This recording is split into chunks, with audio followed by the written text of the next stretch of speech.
കിട്ടും. എന്നാൽ ദൈവഭക്തി ഇതിലൂടെ കിട്ടുന്നതല്ല. നിങ്ങൾക്ക് എത്രവർക്ക് മനസ്സിലായെന്ന് എനിക്ക് അറിഞ്ഞൂടാ. രണ്ട് കാര്യം എത്രവർക്ക് പിടികിട്ടിയെന്ന് എനിക്ക് അറിഞ്ഞൂടാ. സ്തോത്രം. ഈ മതഭക്തി എല്ലാ കുഞ്ഞുങ്ങൾക്കും എല്ലാ മുതിർന്നവർക്കും അത് പഠിച്ചെങ്കിലും എടുക്കാം, മനസ്സിലാക്കി എടുക്കാം. ഇന്നടുത്ത് പോകുമ്പോൾ നീ ഇങ്ങനെ ഭക്തിയോടെ വേണം ഇരിക്കാൻ, ഇന്നടുത്ത് പോകുമ്പോൾ നീ ഇങ്ങനെ വേണം ഇരിക്കാൻ. ഇതെല്ലാം മതത്തിൻ്റെ ഒരു പഠിപ്പിക്കലും ഭക്തിയാണ്. അത് നമുക്ക് പറ്റും അല്ലേ? ദൈവത്തിന് സ്വത്രം. ആരെങ്കിലും വന്നാൽ പെട്ടെന്ന് ചാടി എഴുന്നേൽക്കും, നല്ലതാണ്. പക്ഷേ അത് ദൈവിക ഭക്തി അല്ലെന്നാണ് പറഞ്ഞത്. എണീക്കേണ്ടതെന്ന് വെച്ചാൽ ഞാൻ കാലും പൊക്കി ഇരിക്കുകയാണ്, ഒരാൾ വന്ന് എണീറ്റില്ല കാലും പൊക്കി അങ്ങനെ തന്നെ ഇരുന്നാൽ അതെന്താകും? നിങ്ങൾ ചിന്തിച്ച് നോക്കി. അതല്ല ഞാൻ പറഞ്ഞത്. എണീക്കേണ്ടതെന്നല്ല, അങ്ങനെ തന്നെ ഇരിക്കണം, ഒന്നും വലിയ ഇതൊന്നും അല്ല എന്നല്ല പറഞ്ഞതെന്ന്. ഇത് മതഭക്തിയാണ്. ഭക്തി വേണ്ടെന്നല്ല, വേണം. പക്ഷേ അത് വേദപുസ്തകം പറയുന്ന ദൈവിക ഭക്തി അതല്ല. ഹല്ലേലൂയ. അപ്പോൾ നമ്മൾ ചിലർ നമ്മളോട് കാണിക്കുന്ന ആ സ്നേഹവും കരുതലും ബഹുമാനവും കാണുമ്പോൾ നമ്മൾ വിചാരിക്കും അത് ഒരു എന്തൊരു ഭക്തി എന്ന് വിചാരിക്കും. ആ ഭക്തി തന്നെയാണ്. പക്ഷേ ആ ഭക്തി ദൈവം വചനത്തിലൂടെ പറയുന്ന എന്തല്ല ഭക്തി അല്ല. പിന്നെ എന്ത് ഭക്തിയാണ്? മതത്തിൻ്റെ ഒരു ഭക്തി. അത് കുഞ്ഞുങ്ങൾ മക്കൾ അപ്പനെ അമ്മയും കണ്ട് വളരുമ്പോൾ ആ അപ്പൻ്റെ അമ്മയുടെ സ്വഭാവത്തിലൂടെ ഒരു ഭക്തി വരും. ചില ആൾക്കാരൊന്നും പള്ളിയിൽ പോകുന്നവരല്ല, അവർക്കെല്ലാവർക്കും ഭക്തിയുണ്ട്. നിങ്ങൾ കണ്ടിട്ടുണ്ടോ? അവർക്കെല്ലാവർക്കും അനേക കുഞ്ഞുങ്ങൾക്ക് ഹൈന്ദവരായിട്ടുള്ള വലിയവർക്കും ചെറിയവർക്കും ഒക്കെ ഭക്തിയുണ്ട്.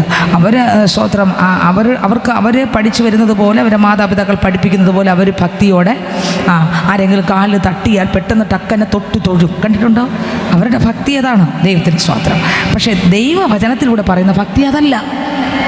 ദൈവവചനത്തിലൂടെ പറയുന്ന ഭക്തി ഈ ലോകപരമായ ഭക്തികൾക്കും അധീനവും അതിശയവും അത്ഭുതവും ആശ്ചര്യവുമാണ്.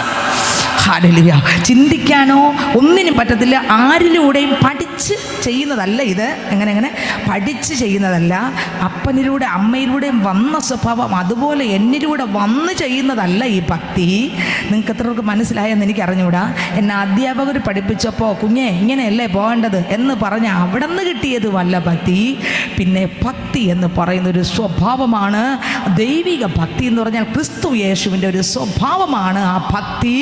ആ സ്വഭാവം എന്നിലേക്ക് വരണമെങ്കിൽ ഈ ലോകത്തിൻ്റെ മതഭക്തിയിലൂടെ അല്ല അത് വരുന്നത്. ക്രിസ്തു യേശു എൻ്റെ കൂടെ ഉണ്ടെന്നും സ്വർഗത്തിൽ നിന്ന് കർത്താവ് ഈ ഭൂമിയിൽ കിടന്ന പാപിയായ എന്നെ എൻ്റെ കർത്താവ് കണ്ടെന്നും എൻ്റെ കർത്താവ് എന്നെ തൻ്റെ കയ്യിലെടുത്തെന്നും ആ രക്തം കൊണ്ട് എന്നെ കഴുകിയെന്നും വിശുദ്ധീകരിച്ചെന്നും എന്നിട്ട് എൻ്റെ അപ്പച്ചൻ്റെ രക്തം കൊണ്ട് കഴുകിയ ശേഷം ആ കർത്താവ് എൻ്റെ അകത്തിറങ്ങി വന്നെന്നും ഞാനും എൻ്റെ യേശു ഒരുമിച്ച് ഇതാ താമസിക്കുകയാണെന്നും ഉള്ള അവയർനെസ്, ഉള്ള അറിവ് ആമേൻ. അങ്ങനെ ഞാൻ വിശ്വാസത്താൽ ഞാനും എൻ്റെ യേശു ഒരുമിച്ച് താമസിക്കുന്നു എന്നുള്ള വിശ്വാസത്താൽ ക്രമേണ ആ ക്രിസ്തു യേശുവിൻ്റെ സ്വഭാവം എൻ്റെ അകത്ത് നിറഞ്ഞിട്ട് അത് രഹസ്യത്തിലും പരസ്യത്തിലും ഒരുപോലെ എത്ര ആമേൻ പാടുമ്പോഴല്ല ഭക്തി വരുന്നത്. ആമേൻ സ്തോത്രം. ഏതെങ്കിലും ഒരു ഭക്തി ഗാനം കേൾക്കുമ്പോൾ വരുന്ന ഭക്തിയല്ല ഈ ഭക്തി. നിങ്ങൾക്ക് എത്രയൊക്കെ മനസ്സിലായെന്ന് എനിക്ക് അറിഞ്ഞുകൂടാ. ഏതെങ്കിലും ഒരു ഭക്തി സാന്ദ്രമായ ഒരു ഗാനം കേൾക്കുമ്പോൾ വരുന്ന ഒരു സ്തോത്രം, ഒരു സ്വഭാവ വിശേഷമല്ല അത് ക്രിസ്തുവിലുള്ളതാണ്. അത് വരുന്ന ഒറ്റ രീതിയിലേ വരൂ. ഞാൻ എൻ്റെ യേശു എന്നിലും വസിക്കുമ്പോൾ, ഞങ്ങൾ ഒരുമിച്ച് വസിക്കുമ്പോൾ ആ ക്രിസ്തുവിലുള്ളത് എൻ്റെ മേലിറങ്ങിയിട്ട് അത് സ്ഥിരമായി ഒരിക്കലും മാറൂല. കാരണം എന്താ? യേശു മാറുന്നില്ല, ഞാനും മാറുന്നില്ല. യേശു മാറുന്നില്ല, ഞാനും ഇവിടെയാണ്. ആമേൻ. യേശു മാറുന്നില്ല, ഞാനും മാറുന്നില്ല. യേശു മാറിയല്ല, സ്വഭാവം മാറി, എല്ലാം മാറി. യേശു മാറുന്നില്ല, ഞാനും മാറുന്നില്ല. ഈ ഒരു വിശ്വാസവും വേണം. ഈ ഒരു അറിവും എനിക്ക് എങ്ങനെ ഒന്ന് എനിക്ക് വിശ്വാസം വേണം. പിന്നെ 2 അറിവ്. ഈ കർത്താവ് എന്നിലുണ്ടെന്നും ഈ കർത്താവിൻ്റെ സ്വഭാവം എന്നിൽ ഗുപ്തമായിട്ട് അത് കർത്താവായ യേശുക്രിസ്തു ഇരിക്കുന്നതുകൊണ്ട് ആ സ്വഭാവം ഉണ്ടെന്നും ഞാൻ അവൻ എന്നിലുമാണെന്നും എല്ലാ സ്വഭാവത്തിൻ്റെ ഓണറായ യേശു എന്നിലിരിക്കുന്നു എന്നുള്ള അറിവ്. ഞാൻ ആ ദൈവത്തിൻ്റെ മുമ്പിലാണ് നടക്കുന്നത്, കിടക്കുന്നത്, പോകുന്നത്, വരുന്നത്. സ്തോത്രം. ഹല്ലേലൂയ. എല്ലായിടത്തും എൻ്റെ A to Z മേഖലയ്ക്കകത്തും ഓരോ ദിവസവും എനിക്ക് 24 മണിക്കൂർ തരുമ്പോൾ 24 മണിക്കൂറും എൻ്റെ അപ്പൻ്റെ മുമ്പിലാണ് ഞാൻ എന്നുള്ള അറിവ്. അറിവിലൂടെ വരുന്ന ഒരു ഭക്തി എന്ന് പറഞ്ഞാൽ എൻ്റെ കർത്താവ് ഇരിക്കുമ്പോൾ ഞാൻ ദൈവത്തിന് ഇഷ്ടമല്ലാത്ത വല്ലതും കാണുമോ? കേൾക്കുമോ? ചെയ്യുമോ? ചിന്തിക്കുമോ? എന്താ ചിന്തിക്കാത്ത? എൻ്റെ അടുത്തൊരുവൻ ഇത് ദിവസങ്ങൾ ഇങ്ങനെ ചിന്തിക്കും. പിന്നെ അത് നമ്മുടെ ജീവിതത്തിൻ്റെ ഭാഗമായി. നിങ്ങൾക്ക് എത്രയൊക്കെ മനസ്സിലായി? ആദ്യം നമ്മൾ ചിന്തിക്കും, ഒരാളിരിക്കുന്നു, യേശുവിൻ്റെ അടുത്തിരിക്കുന്നു എന്ന് ഞാൻ ചിന്തിക്കും. അത് കുറച്ച് ദിവസം അങ്ങനെ ചിന്തിച്ച് വന്നു കഴിഞ്ഞാൽ പിന്നെ ഈ ആൾ ഇരിക്കുന്നതെന്ന് എപ്പോഴും ചിന്തിക്കേണ്ട, അത് എൻ്റെ ഭാഗമായി, എനിക്ക് പിന്നെ അതൊരു ജ്ഞാനമായി, ദൈവത്തിൻ്റെ കൃപയാ, അതെന്നിൽ വളർന്ന്. വായിക്കുക, ഒന്നുകൂടെ വായിച്ച് എബ്രായർക്ക് ലേഖനം 5-ാം വാക്യവും എബ്രായർക്ക് ലേഖനം 11:7. എബ്രായർക്ക് ലേഖനം 5-ാം വാക്യം വായിക്കുമ്പോൾ വായിച്ച്, ക്രിസ്തു തന്റെ ഐഹിക ജീവകാലത്ത് തന്നെ മരണത്തിൽ നിന്ന് രക്ഷിക്കുവാൻ കഴിയുന്നവനോട് ഉറച്ച നിലവിളിയോടും കണ്ണുനീരോടും കൂടെ അപേക്ഷിക്കുകയും അഭയാചന കഴിക്കുകയും ഭയഭക്തി നിമിത്തം ഉത്തരം ലഭിക്കുകയും ചെയ്തു. ഇത് ഗെത്സമനെ തോട്ടത്തിൽ യേശുക്രിസ്തു പ്രാർത്ഥിച്ച പ്രാർത്ഥനയാണ്. എബ്രായർക്ക് ലേഖനകർത്താവ് എഴുതിയിരിക്കുകയാണ്. സ്തോത്രം. ക്രിസ്തു ജീവിച്ചിരുന്നപ്പോൾ ഭയഭക്തിയോടെ ക്രിസ്തു യേശു ഗെത്സമനെ തോട്ടത്തിൽ മാത്രമല്ല, സ്തോത്രം, പല സ്ഥലങ്ങളിൽ യേശു അപ്പച്ച എവിടെയല്ല, ഇവിടെ കണ്ണുനീരോട് നിലവിളിയോട് പ്രാർത്ഥിച്ചത് ഗെത്സമനയിലാണ്. ദൈവത്തിന് സ്തോത്രം. കണ്ണുനീരോട് ഉറച്ച നിലവിളിയോടും പ്രാർത്ഥിച്ചപ്പോൾ ഭയഭക്തി നിമിത്തം എന്ത് കിട്ടി? ഉത്തരം കിട്ടി. അപ്പോൾ ഭയഭക്തിയോടുള്ള പ്രാർത്ഥനയ്ക്ക് എന്തുണ്ട്? ഉത്തരം ഉണ്ട്. ഹല്ലേലൂയ. ഈ ഭയഭക്തിയോടെ ആണ് ഒരു വ്യക്തി പ്രാർത്ഥിക്കുന്നതെങ്കിൽ ഞാൻ പറയാം, ഞാൻ എൻ്റെ യേശു എൻ്റെ അടുത്ത് നിൽക്കുമ്പോൾ ഞാൻ പറയേണ്ടതേ പറയൂ. യേശു അപ്പൻ ഇയ്യോബിൻ്റെ മുമ്പിൽ യേശു അപ്പനെ കണ്ടപ്പോൾ ഇയ്യോബിന് വേറെ ഒന്നും പറയാൻ തോന്നിയില്ല. ഇയ്യോബിൻ്റെ രോഗത്തെക്കുറിച്ച് പറയാൻ തോന്നിയ, കർത്താവേ ഇത്രയും വർഷം നീ എന്തിനപ്പാ ഈ രോഗം ഇട്ടെന്ന് പറയാൻ തോന്നിയോ? ഇല്ല, ഇതൊന്നും പറയാൻ തോന്നിയില്ല. ഇയ്യോബ് പറയുന്നത് എൻ്റെ കണ്ണ് ഇത്രയേ ഉള്ളൂ. നോക്കിയേ, ഇയ്യോബിന് നമ്മളാണെങ്കിൽ പറയും, കർത്താവ് ഒന്ന് ഇറങ്ങി വന്നെങ്കിൽ എൻ്റെ രോഗവും എൻ്റെ ക്ഷീണവും എൻ്റെ ബുദ്ധിമുട്ടെല്ലാം ഒന്ന് തുറന്ന് കർത്താവ് നമ്മളടുത്ത് നിൽക്കുകയാണ്. എന്നിട്ട് നമുക്ക് എന്തില്ല? അറിവില്ല. നമ്മളെപ്പോഴും പറയുകയാണ്, കർത്താവ് ഒന്ന് ഇറങ്ങി വന്നിരുന്നെങ്കിൽ നമുക്ക് നമ്മുടെ ദുഃഖവും വേദനയും ഭാരവും കണ്ണീരൊക്കെ ഒന്ന് പറയാമായിരുന്നെന്നാണ് നമ്മൾ പറയുന്നത്. പക്ഷേ ദൈവത്തിന് സ്തോത്രം. ഹല്ലേലൂയ. ഞാൻ പറയാം, ഇയ്യോബ് എൻ്റെ അപ്പനെ കണ്ടപ്പോൾ നമ്മൾ ദുഃഖം പറയാമെന്ന് വിചാരിക്കും. ഇയ്യോബ് കണ്ടപ്പോൾ പറയണം, ഒരു കേൾവി മാത്രമേ കേട്ടിരുന്നുള്ളൂ, ഇപ്പം ഞാൻ എങ്ങനെ കാണുന്നു? അങ്ങേ മുഖാമുഖമായി കാണുന്നു. ഇപ്പോൾ എനിക്ക് എന്ത് ചെയ്യാൻ പറ്റുന്നില്ല, വേറെ ഒന്നിനും പറ്റുന്നില്ല. ഞാൻ എൻ്റെ കണ്ണ് കണ്ടുവല്ലോ, അതുകൊണ്ട് ഞാൻ എന്നെ തന്നെ വെറുക്കുന്നു. അപ്പോൾ ഇത്രയും വിശുദ്ധിയുള്ള വിശുദ്ധനാകുന്ന ഒരു ദൈവത്തിൻ്റെ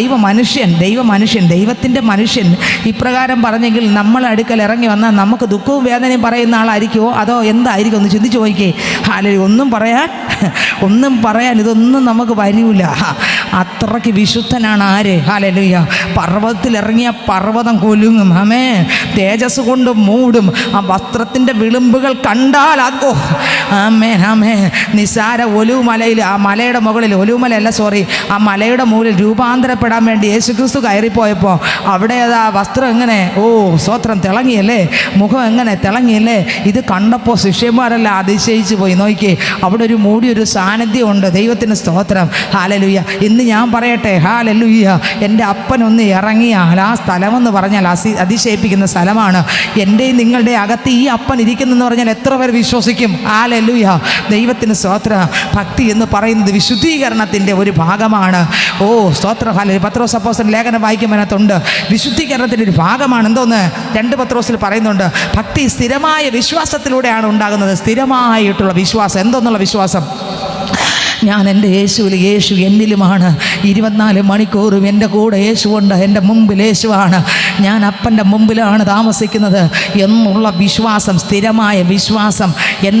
എന്ത് കൊണ്ടുവരും? സ്ഥിരമായ വിശ്വാസമാണ് ഭയഭക്തി കൊണ്ടുവരുന്നത്. ഹല്ലേലൂയ. ഭക്തി കൊണ്ടുവരുന്ന സ്ഥിരമായ വിശ്വാസം. എന്തിൻ്റെ സ്ഥിരമായ വിശ്വാസം? യേശു എൻ്റെ മുമ്പിലുണ്ടെന്നുള്ള ആ സ്ഥിരമായ വിശ്വാസം ഭക്തിയെ കൊണ്ടുവരും.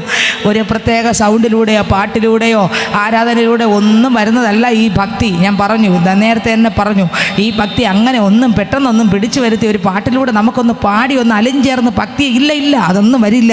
ഹല്ലേലൂയ. ദൈവത്തിന് സ്തോത്രം. ഒരു ഭാവമല്ല ഭക്തി എന്ന് പറയുന്നത്. ഇതൊന്നും വേദപുസ്തകം പറയുന്ന ഭക്തിയുമായിട്ട് നമുക്ക് അതിനെ ബന്ധിപ്പിക്കാൻ പറ്റുകയില്ല. ക്രിസ്തു നമ്മിൽ വസിക്കുന്നു എന്നുള്ളതാണ് വിശുദ്ധീകരണത്തിൻ്റെ ഒരു യഥാർത്ഥ സത്യം. ഹല്ലേലൂയ.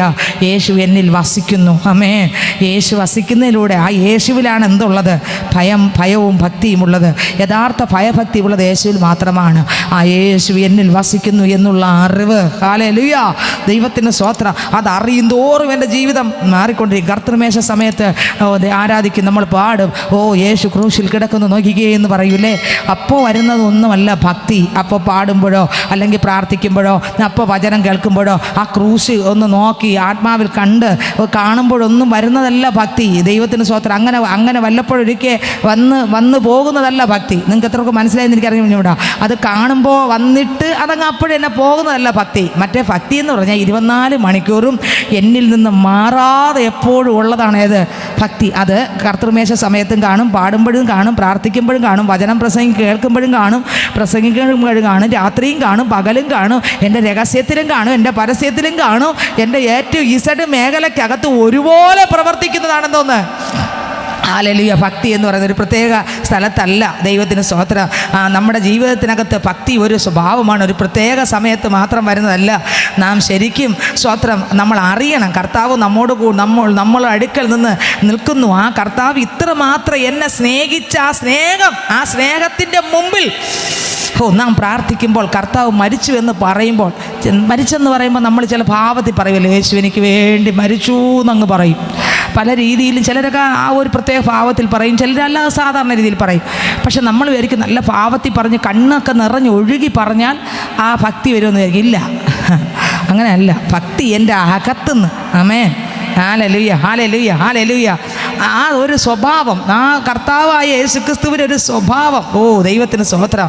അത് എന്തുമാത്രം ഹൃദയത്തെ സ്വാധീനിക്കുന്നു. എൻ്റെ യേശുപ്പച്ചൻ എന്നെ ആ ക്രൂശിൽ നിന്ന്, യേശുപ്പച്ചൻ എനിക്ക് വേണ്ടി തകർന്നു, അല്ലെങ്കിൽ യേശുപ്പച്ചൻ എനിക്ക് വേണ്ടി ഭൂമിയിലേക്ക് ഇറങ്ങി വന്നു എന്ന് പറയുമ്പോൾ എൻ്റെ ഹൃദയത്തെ ആ പറയുന്ന വാക്കുകൾ, വരികൾ, ആ വചനം, ആ എൻ്റെ അധരം കൊണ്ട് ഉരുവിടുന്ന വാക്കുകൾ എത്രമാത്രം എൻ്റെ ഹൃദയത്തെ പിടപ്പിക്കുന്നു, സ്വാധീനിപ്പിക്കുന്നു, സ്വാധീനം വരുന്നു അതിനകത്ത്. ഹല്ലേലൂയ.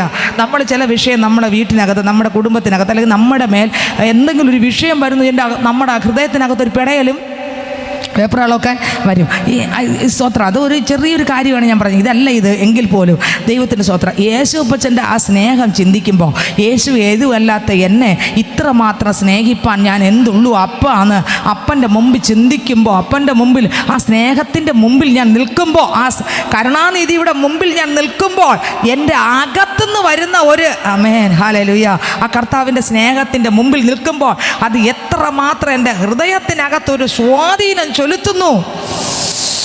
ഹല്ലേലൂയ. അത് ചിന്തിക്കണം. അത് ചിന്തിക്കുമ്പോഴാണ് മനസ്സിലാകുന്നത് എൻ്റെ സ്നേഹം, ഞാൻ ഈ കാണിക്കുന്ന ഭക്തി കപടമാണോ, അതോ വെറുതെ എല്ലാവരും പറയുന്നു ഞാനും അങ്ങ് പറയുന്നു. അങ്ങനെയല്ല, നമുക്ക് അങ്ങനെയല്ല. ചിലപ്പോൾ അങ്ങനെ വന്നു പോയാൽ ടെൻഷൻ അടിക്കണ്ട. പിന്നെ എന്ത് ചെയ്യണം? കർത്താവേ സ്തോത്രം, അപ്പാ എൻ്റെ ദൈവമേ, എനിക്ക് അങ്ങയിലുള്ള യഥാർത്ഥ ഭക്തി വേണം. ഒരു മതഭക്തി എനിക്ക് വേണ്ട, ഈ ലോകത്തിൻ്റെ ഭക്തിയല്ല എനിക്ക് വേണ്ടത്. കർത്താവേ സ്തോത്രം. മറ്റുള്ളവരുടെ മുമ്പിലുള്ള ബഹുമാനം അത് നല്ലതാണ്, ബഹുമാനിക്കേണ്ടവരെ ബഹുമാനിക്കണം, ആദരിക്കേണ്ടവരെ ആദരിക്കണം. പക്ഷേ ക്രിസ്തുവിൻ്റെ വചനത്തിൽ പറയുന്ന ഭക്തി അതല്ല. യേശുപ്പച്ച, എനിക്ക് അങ്ങയുടെ വചനത്തിൽ പറയുന്ന ഭക്തിയോടെ വേണം എനിക്ക് എന്ത് ചെയ്യാൻ. സ്തോത്രം. ഹല്ലേലൂയ. വേണ്ട കാര്യങ്ങൾക്ക് വില കൊടുക്കുന്നതാണ് ഭക്തി. ഹല്ലേലൂയ. വേണ്ട കാര്യങ്ങൾക്ക് വില കൊടുക്കൂ, വില ഇല്ലാത്തതിന് വില കൊടുക്കത്തില്ല. ആ ക്രിസ്തു യേശു അകത്തുള്ള ആള്, ആ ഭക്തിയുള്ള ആള് ഏറ്റവും കൂടുതൽ വില കൊടുക്കുന്നത് എന്തിനു വേണ്ടിയാണ്? വിലയുള്ളതിനെ വില കൊടുക്കൂ. വിലയുള്ളതാരാ? യേശുവിൻ്റെ ഇഷ്ടങ്ങൾക്കുമാണ് വില ഉള്ളത്. ഹല്ലേലൂയ. ആ ഒരു ആത്മീക മനോഭാവം എൻ്റെ അകത്ത് എൻ്റെയും നിങ്ങളുടെ അകത്ത് വരണം. ശരിക്കും നാം എന്തിനാണ് വില കൊടുക്കുന്നത്? യഥാർത്ഥ ഭക്തി എന്നാൽ യഥാർത്ഥ കാര്യങ്ങൾക്ക് വില കൊടുക്കുന്ന, ഏറ്റവും കൂടുതൽ വില കൊടുക്കേണ്ടടുത്ത് വില കൊടുക്കുന്നതാണ് യഥാർത്ഥ ഭക്തി. യേശു എന്നോട് കാണിക്കുന്ന സ്നേഹത്തിൻ്റെ മുമ്പിലാണ് വസിക്കുന്നത്. പറഞ്ഞറിയിക്കാൻ പറ്റാത്ത സ്നേഹം. അതുകൊണ്ടാണ് ഹല്ലേലൂയ. അപ്പോൾ അതിനകത്ത് എഴുതിയിരിക്കുന്നത് ഇങ്ങനെയാണ്. സ്തോത്രം. ആ കർത്താവിൻ്റെ സ്നേഹം നമ്മളെ നിർബന്ധിക്കുന്നു. ഒരുവൻ നമുക്ക് വേണ്ടി മരിച്ചിരിക്കെ നാം അവന് നിർബന്ധിക്കുന്ന സ്നേഹം. 1 കൊരിന്ത്യരിലാണ്, 2 കൊരിന്ത്യരിലോ ഏതിലോ ഒന്നുമുണ്ട്. ദൈവത്തിൻ്റെ സ്തോത്രം. അപ്പോൾ നമ്മളെ ക്രിസ്തുവിൻ്റെ സ്നേഹം എന്ത് ചെയ്യുന്നു? നമ്മെ നിർബന്ധിക്കുന്നു. സ്നേഹം എന്ത് ചെയ്യുന്നു? കർത്താവായ യേശു ക്രിസ്തുവിൻ്റെ സ്നേഹം നമ്മളെ നിർബന്ധിക്കുകയാണ്. ആമേൻ. ഹല്ലേലൂയ. കർത്താവിൻ്റെ സ്നേഹം നമ്മളെ നിർബന്ധിക്കുന്നു. അപ്പോൾ ആ സ്നേഹത്തിൻ്റെ മുമ്പിൽ നമ്മൾ നിൽക്കുമ്പോൾ, യേശു എന്നോട് കാണിക്കുന്ന സ്നേഹത്തിൻ്റെ മുമ്പിലാണ് വസിക്കുന്നത്, ആ സ്നേഹത്തിൻ്റെ മുമ്പിലാണ് എന്നുള്ള ആ ബോധം, ആ സ്നേഹത്തിൻ്റെ മുമ്പിലാണ് ഞാൻ നിൽക്കുന്ന എന്നുള്ള ആ ഒരു അകത്തൊരു ബോധം വരുന്നതാണ് ഭക്തി എന്ന് പറയുന്നത്. എൻ്റെ മുമ്പിൽ യേശു ഉണ്ട്. എന്നെ ഏതുമല്ലാത്ത എന്നെ ഇത്രമാത്രം പാപം ചെയ്യാത്ത യേശു സ്നേഹിച്ച ആ സ്നേഹം അതെൻ്റെ പുറത്തുകൂടെ കാണിക്കുന്നല്ല, എൻ്റെ അകത്ത് നിറഞ്ഞു വരും. അത് യേശു ഞാനും എന്നിലും ഞാൻ യേശുവിൽ ഇരിക്കുമ്പോൾ യേശുവിലുള്ള സ്വഭാവം എന്നിൽ നിറഞ്ഞു വരുന്ന ഒന്നാണ് ഭക്തി, ആ ഭയഭക്തി എന്ന് പറയുന്നത്. അപ്പോൾ എൻ്റെ വീട്ടിനകത്ത് ഒരാളിരുന്നാൽ എനിക്ക് പലതും ചെയ്യാൻ പറ്റത്തില്ല. അയാളിരിക്കുന്നു എന്ന് ഞാൻ ചിന്തിക്കും. ദൈവത്തിന് സ്തോത്രം.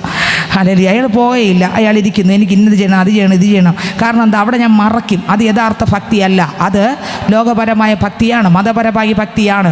അയാൾ ഇരിക്കുന്നത് കൊണ്ട് എനിക്ക് ചെയ്യാൻ പറ്റുന്നില്ല. അപ്പോൾ ഞാൻ ചിന്തിക്കണം, 24 മണിക്കൂർ എൻ്റെ കൂടെ യേശു ഇരിക്കുമ്പോൾ എനിക്ക് എൻ്റെ അപ്പൻ്റെ വചനത്തിൻ്റെ അപ്പുറത്ത് ചിന്തിക്കാനോ, നോക്കിയേ, വചനത്തിൻ്റെ അപ്പുറത്ത് ചിന്തിക്കാനോ, നോക്കാനോ, പ്രവർത്തിക്കാനോ, ആലോചിക്കാനോ, പറയാനോ, പോകാനോ, വരാനോ ഒന്നിനും. കണ്ടോ, ആ ഒരു അനുഭവത്തെയാണ് എന്ത് പറയുന്നത്, ഭക്തി. അത് എൻ്റെ സ്വഭാവത്വം, എൻ്റെ യേശുപ്പൻ്റെ സ്വഭാവം എന്നിൽ വരുന്നതാണ്. അത് പ്രത്യേക സമയത്ത് വരുന്നതല്ല. ഇവിടെ ഇത് രണ്ടാമത്തെ ഭാഗം ധ്യാനിക്കുമ്പോൾ എബ്രായർ 11:7 വായിക്കുമ്പോൾ വായിച്ചേ. വിശ്വാസത്താൽ നോഹ അതുവരെ കാണാത്തവയെ കുറിച്ച് അരുളപ്പാടുണ്ടായിട്ട്, അതുവരെ കണ്ടില്ല, കാണാത്തവയെ കുറിച്ച് എന്തുണ്ടായി, അരുളപ്പാടുണ്ടായിട്ട് ഭയഭക്തി പൂണ്ട്. എന്ത് പൂണ്ടു? ഭക്തി പൂണ്ടു. ഭയവും വന്നു, ഭക്തി പൂണ്ടു. അർത്ഥം സ്വത്രം, എൻ്റെ മുമ്പിലാണ് ദൈവമെന്നും അതുവരെ മഴ എന്തെന്ന് നോഹയ്ക്ക് അറിഞ്ഞുകൂടാ, അതുവരെ പെട്ടകം എന്തെന്ന് നോഹയ്ക്ക് അറിഞ്ഞുകൂടാ.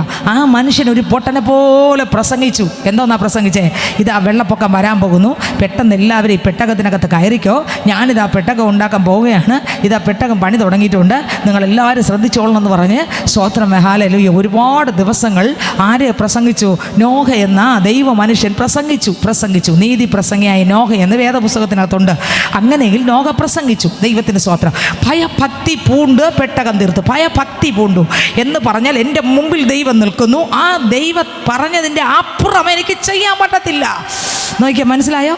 എൻ്റെ ദൈവം എൻ്റെ മുമ്പിലുണ്ട്. കണ്ടോ, അരുളപ്പാടുണ്ടായിട്ട് ഭയഭക്തി പൂണ്ട് എന്ന് പറഞ്ഞാൽ എൻ്റെ ദൈവം പറഞ്ഞതിൻ്റെ അപ്പുറത്ത് എനിക്കില്ല. ഓ ഹല്ലേലൂയ. അത് രാത്രിയായിരിക്കാം, അത് പകലായിരിക്കാം, അത് ദിവസങ്ങളായിരിക്കാം, അത് സ്വത്ര നട്ടുച്ചയ്ക്കായിരിക്കാം. എൻ്റെ ദൈവം എന്നോട് പറയുന്നതിൻ്റെ അപ്പുറം നമുക്കുണ്ടോയെന്നോ. എന്തുകൊണ്ട് അതങ്ങനെ വരുന്നതെന്ന് വെച്ചാൽ ഭയഭക്തി എന്നുള്ള സ്വഭാവം എൻ്റെ അകത്തുള്ളത് കൊണ്ടാണ്. ദൈവത്തിൻ്റെ ഇഷ്ടമല്ലാത്തതൊന്നും നമുക്ക് ചെയ്യാൻ പറ്റാത്തൊരനുഭവം. നിങ്ങൾക്ക് മനസ്സിലാകുന്ന ചിലരൊക്കെ ചോദിക്കും, സിസ്റ്റർ അങ്ങനെ ചെയ്ത് എന്താ കുഴപ്പം, ഇങ്ങനെ ചെയ്യുന്നത് എന്താ കുഴപ്പം, അപ്പടി ചെയ്ത് എന്താ കുഴപ്പം? ഹല്ലേലൂയ സ്തോത്രം. 2 കൊരിന്ത്യർ 5:14 വായിക്കുമ്പോൾ, 2 കൊരിന്ത്യർക്ക് ലേഖനം 5-14 വാക്യം വായിക്കുമ്പോൾ വായിച്ച്, ക്രിസ്തുവിൻ്റെ സ്നേഹം ഞങ്ങളെ നിർബന്ധിക്കുന്നു. വായിച്ചേ. ക്രിസ്തുവിന്റെ സ്നേഹം ഞങ്ങളെ നിർബന്ധിക്കുന്നു, എല്ലാവർക്കും വേണ്ടി ഒരുവൻ മരിച്ചിരിക്കെ എല്ലാവരും മരിച്ചുവെന്നും ജീവിക്കുന്നവർ ഇനി തങ്ങൾക്കായിട്ടല്ല തങ്ങൾക്ക് വേണ്ടി മരിച്ചു ഉയർത്തവനായിട്ട് തന്നെ ജീവിക്കേണ്ടതിന് അവൻ എല്ലാവർക്കും വേണ്ടി മരിച്ചു എന്നും ഞങ്ങൾ നിർണയിച്ചിരിക്കുന്നു. മതി. ദൈവത്തിന് സ്വത്രം. ക്രിസ്തുവിന്റെ സ്നേഹം നമ്മെ എന്ത് ചെയ്യുന്നു? നിർബന്ധിക്കുന്നു. ഈ നിർബന്ധം എൻ്റെ അകത്തുനിന്ന് യേശുവിൻ്റെ സ്നേഹം വന്നിട്ട് ആ സ്നേഹത്താലുള്ള നിർബന്ധമാണ് എൻ്റെ അപ്പനെ ഭയഭക്തിയോട് ആരാധിക്കാൻ കൊണ്ട് വിടുന്നത്. ഹല്ലേലൂയ. ആ സ്നേഹത്താലുള്ള നിർബന്ധം, ആ സ്നേഹം എന്നെ നിർബന്ധിക്കുകയാണ്. ആ സ്നേഹത്തിൻ്റെ ആഴങ്ങളിലേക്ക് എന്നെ ഇറക്കി കൊണ്ടുപോവുകയാണ്. ആ സ്നേഹത്തിൻ്റെ ആഴങ്ങളിൽ കിടന്നങ്ങ് ആരാധിക്കുകയാണ്. ദൈവത്തിൻ്റെ സ്തോത്രം, ദൈവത്തിൻ്റെ മഹത്വം. നിങ്ങൾക്ക് എത്രയൊക്കെ മനസ്സിലായെന്ന് എനിക്ക് അറിഞ്ഞുകൂടാ. ഹല്ലേലൂയ. ഇവിടെ ഇതാ നോഹയ്ക്ക് മനസ്സിലായി, എൻ്റെ ദൈവം പറഞ്ഞ വാക്ക്. അയ്യോ, ആ ദൈവം എൻ്റെ മുമ്പിലുണ്ട്. ആ ദൈവം അല്ലേ എന്നോട് പറഞ്ഞത്, അതിൻ്റെ അപ്പുറത്ത് എൻ്റെ ജീവിതത്തിനകത്തൊന്നുമില്ല. ചിലരൊക്കെ പറയാറുണ്ട്, ദൈവത്തിൻ്റെ സ്തോത്രം, എന്താ കുഴപ്പം, അതൊക്കെ അതെന്താ കുഴപ്പം, ഇതിൻ്റെ കുഴപ്പം എന്ന് പറയാറുണ്ട്.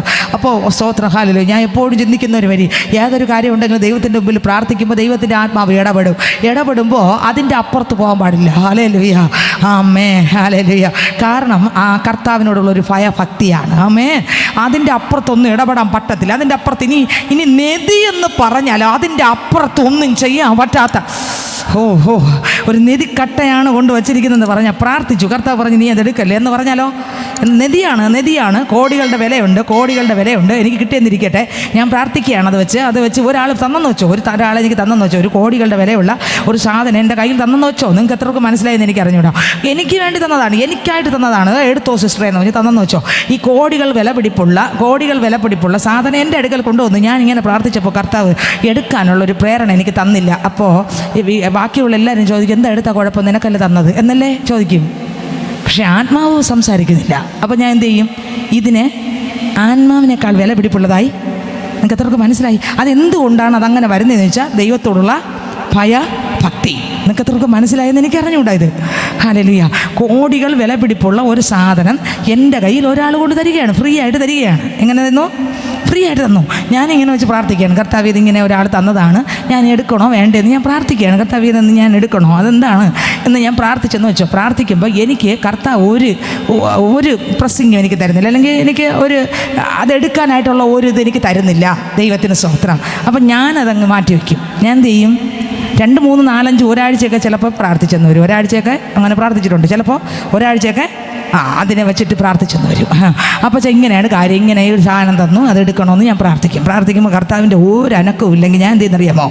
അതിനെ അങ്ങ് മാറ്റും. ഇനി എത്ര വില പിടിപ്പെന്ന് പറഞ്ഞാലും. എന്തുകൊണ്ടാണത് മാറ്റുന്നതെന്ന് ചോദിച്ചാൽ എൻ്റെ മിടുക്കല്ല, കഴിവല്ല, എൻ്റെ അകത്ത് വസിക്കുന്ന ദൈവത്തിൻ്റെ ഭയഭക്തി. ആമേൻ. എനിക്ക് ദാനമായിട്ട് തന്നതാണ്, എനിക്ക് സ്വന്തമായിട്ട് തന്നതാണ്. പക്ഷേ എൻ്റെ ദൈവം അടുത്ത് പറയും, ഞാൻ അങ്ങനെ വെയിറ്റ് ചെയ്തിരിക്കുമ്പോൾ തൊട്ടപ്പുറത്ത് എന്ത് ചെയ്യണം എന്നുള്ള മറുപടി തരും. അത് അപ്പടി തരൂല. ഞാനതിനെ മാറ്റി വയ്ക്കുമ്പോൾ എനിക്ക് ഉത്തരം കിട്ടിയില്ല എന്ന് പറഞ്ഞ് ഞാൻ ഭയഭക്തിയോട് എന്ത് ചെയ്തു? മാറ്റിവെച്ച് ചില ദിവസം കഴിയും പറയും, അതിനെടുത്ത് ഇന്ന കാര്യം ചെയ്യ്, ഇന്ന കാര്യം. ദൈവത്തിന് സ്തോത്രം. അത് മറ്റ് മനുഷ്യരോട് പറഞ്ഞ് അവർക്കത് മനസ്സിലാവൂല. അത് മനസ്സിലാകാൻ പറ്റാത്ത കാര്യമല്ല. ഇതൊരു മാനുഷിക ബുദ്ധിക്ക് മനസ്സിലാവൂല.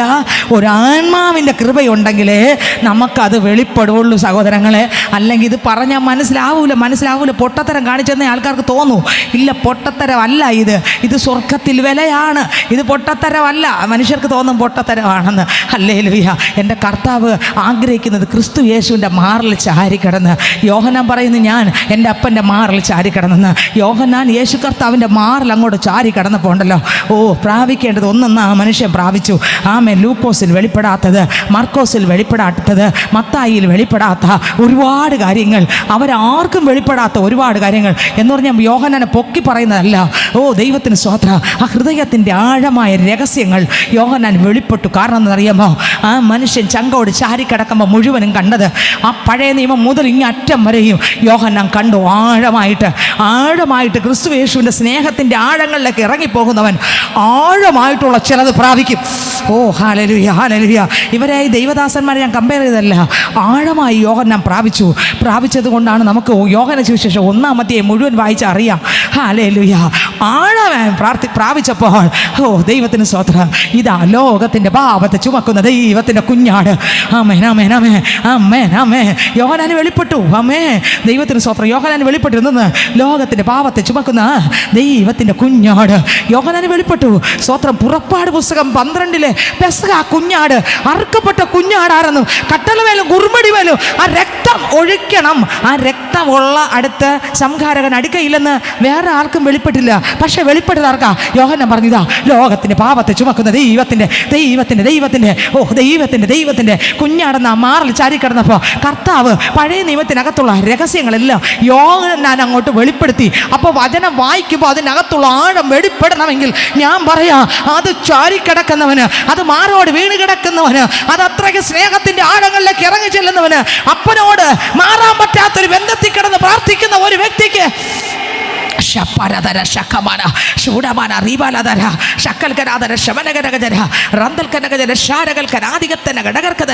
വചനം വായിച്ചുകൊണ്ടിരിക്കുമ്പോൾ നമ്മുടെ ജീവിതത്തിനകത്ത് പാവം ഉണർത്തുന്ന വചനത്തിൻ്റെ അവിടെ വരുമ്പോൾ നമ്മൾ സ്ട്രക്കാവും. എന്താ കാര്യം? സ്ട്രക്കാവും. ഉറപ്പാണ്. യഥാർത്ഥമായ ആത്മാവിലാണ് വചനം വായിക്കുന്നതെങ്കിൽ വായിച്ചുകൊണ്ട് പോകുന്ന വഴിക്ക് തന്നെ എന്ത് സംഭവിക്കും? ഹല്ലേലൂയ. നമ്മുടെ കുറവുണർത്തുന്ന വചനം കേൾക്കുമ്പോൾ അല്ലെങ്കിൽ വായിച്ചുകൊണ്ടിരിക്കുമ്പോൾ നമ്മൾ അവിടെ അവിടെ നിൽക്കും. എന്താ കാര്യം? നിൽക്കാൻ കാരണം എന്താ? ശാലിനി അവിടെ നിൽക്ക്. ഇത് നിന്റെ അകത്തില്ല. അവിടെ നിൽക്ക്. നിങ്ങൾ കേട്ടിട്ടുണ്ടോ ഇത്? അവിടെ നിൽക്ക്. ഇങ്ങനെ തന്നെ പറയാം. അവിടെ നിൽക്ക്. അങ്ങോട്ട് പോകാൻ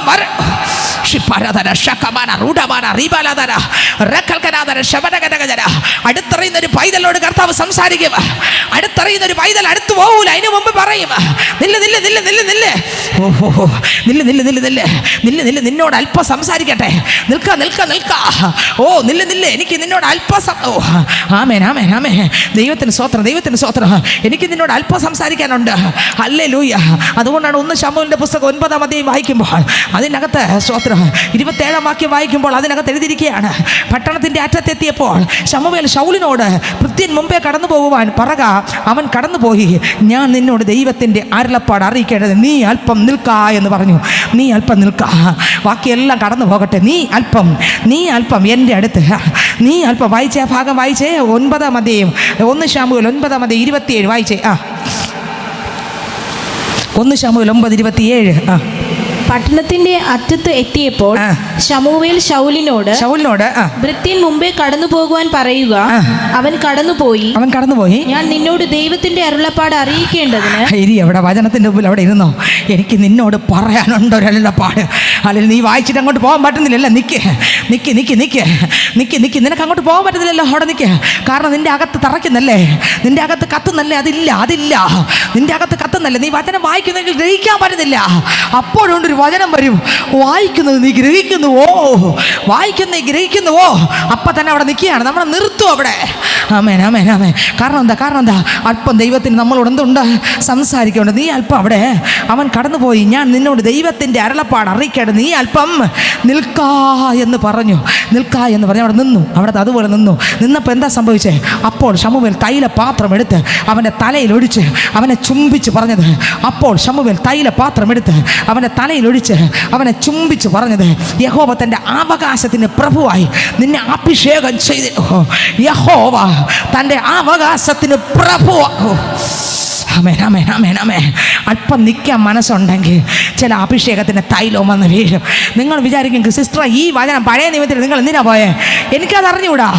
നിങ്ങൾ പറഞ്ഞു എഴുതി കൊണ്ടുവന്നാണോ ഈ വാക്ക് ഈ ശമൂവേലിൻ്റെ പുസ്തകം? ഇല്ല. ഹല്ലേലൂയ. ശമൂവേൽ പറയുകയാണ്, അല്പം നിൽക്ക. നിന്നോട് എനിക്ക് എന്തറിയിക്കാനുണ്ട്? ദൈവത്തിൻ്റെ അരുളപ്പാട് അറിയിക്കാനുണ്ട്. ഇത് പറഞ്ഞിട്ട് അവൻ അല്പം എന്ത് ചെയ്തു? അല്പം നിന്നു. നീ അല്പം നിൽക്ക. അല്പം നിന്നു.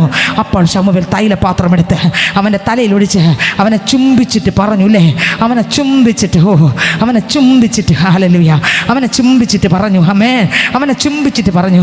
ഹല്ലേലൂയ. എന്തെന്ന് പറഞ്ഞേ? യഹോവ തൻ്റെ അവകാശത്തിന് പ്രഭുവായി നിന്നെ അഭിഷേകം ചെയ്തിരിക്കുന്നു. നീ ഇന്ന് എന്നെ പിരിഞ്ഞു പോകുമ്പോൾ ബെന്യാമിൻ്റെ അതിരിങ്കലെ സെൽസഹിൽ റാഹേലിൻ്റെ കല്ലറയ്ക്ക് അരികെ വെച്ച് 2 ആളെ കാണും. നീ അന്വേഷിപ്പാൻ പുറപ്പെട്ടു പോകുന്ന കഴുതയെ കണ്ടു കിട്ടിയിരിക്കുന്നു. നിൻ്റെ അപ്പൻ കഴുതയെക്കുറിച്ചുള്ള ചിന്ത വിട്ട് എൻ്റെ മകന് വേണ്ടി ഞാൻ എന്ത് ചെയ്യേണ്ടതെന്ന് പറഞ്ഞ് നിങ്ങളെ കുറിച്ച് വിഷാദിച്ചിരിക്കുന്നു എന്ന് അവർ നിന്നോട് പറയും. ഇന്ന് വരെയുള്ള ആലോചനകൾ, ഇന്ന് വരെയുള്ള അന്വേഷണങ്ങൾ തിരുത്തി എഴുതുന്ന ഭാഗമാണ്. ദൈവവചനം വായിച്ചു പോകുമ്പോൾ അതെനിക്ക് ഗ്രഹിക്കാൻ പറ്റിയില്ല, എൻ്റെ കുറവാണ്, എൻ്റെ തെറ്റാണ്. അവിടെ സ്റ്റോപ്പാക്കിയിട്ട് എന്നെ അവിടെ ഇരുത്തുമ്പോൾ വചനത്തിൻ്റെ ആഴങ്ങളിലേക്ക് യോഹന്നാനെ കൊണ്ടുപോയ ദൈവം എന്നെയും കൊണ്ടുപോയി കഴിഞ്ഞാൽ ഞാൻ പറയാം, അവിടെ ഒരു തൈലപാത്രം എൻ്റെ മേൽ ചരിക്കും. നിങ്ങൾക്ക് എത്ര പേർക്ക് അത് വിശ്വാസം ഉണ്ടെന്ന് എനിക്കറിയത്തില്ല. ഹല്ലേലൂയ. അത് ചരിഞ്ഞാൽ ഞാൻ പറയാം, എന്നെ അകത്തോട്ട് കൊണ്ടുപോകും. യോഹന്നാൻ ചാഞ്ഞപ്പോൾ യോഹന്നാൻ ഓരോ സെക്കൻഡ് ആത്മാവിൻ്റെ ആഴങ്ങളിലേക്ക് അപ്പോസ്തലൻ കൊണ്ടുപോയി. എവിടെ കൊണ്ടുപോയി? ആത്മാവിൻ്റെ ആഴങ്ങളിലേക്ക് കൊണ്ടുപോയി. ആത്മാവ് അവനെ കാണിച്ചു കൊടുത്തു. യോഹന്നാൻ സുവിശേഷം 1-ാം അധ്യായത്തിലുള്ളതില്ല. ആത്മാവ് ആരെ കാണിച്ചു കൊടുത്തു? ദൈവത്തിന് സ്തോത്രം. ആഴമായിട്ടുള്ള കാര്യങ്ങൾ യോഹന്നാൻ കാണിച്ചു കൊടുത്തു. ആഴമായിട്ട് കണ്ടു.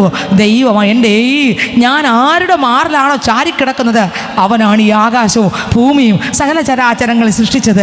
ഈ ദൈവത്തെ പോലൊരു ദൈവം ഇല്ലെന്ന് എൻ്റെ ദൈവം യോഹന്നാന് വെളിപ്പെടുത്തി കൊടുത്തു. കണ്ടോ? കാരണം എന്താ? ഹല്ലേലൂയ. ചാരിക്കിടന്നു.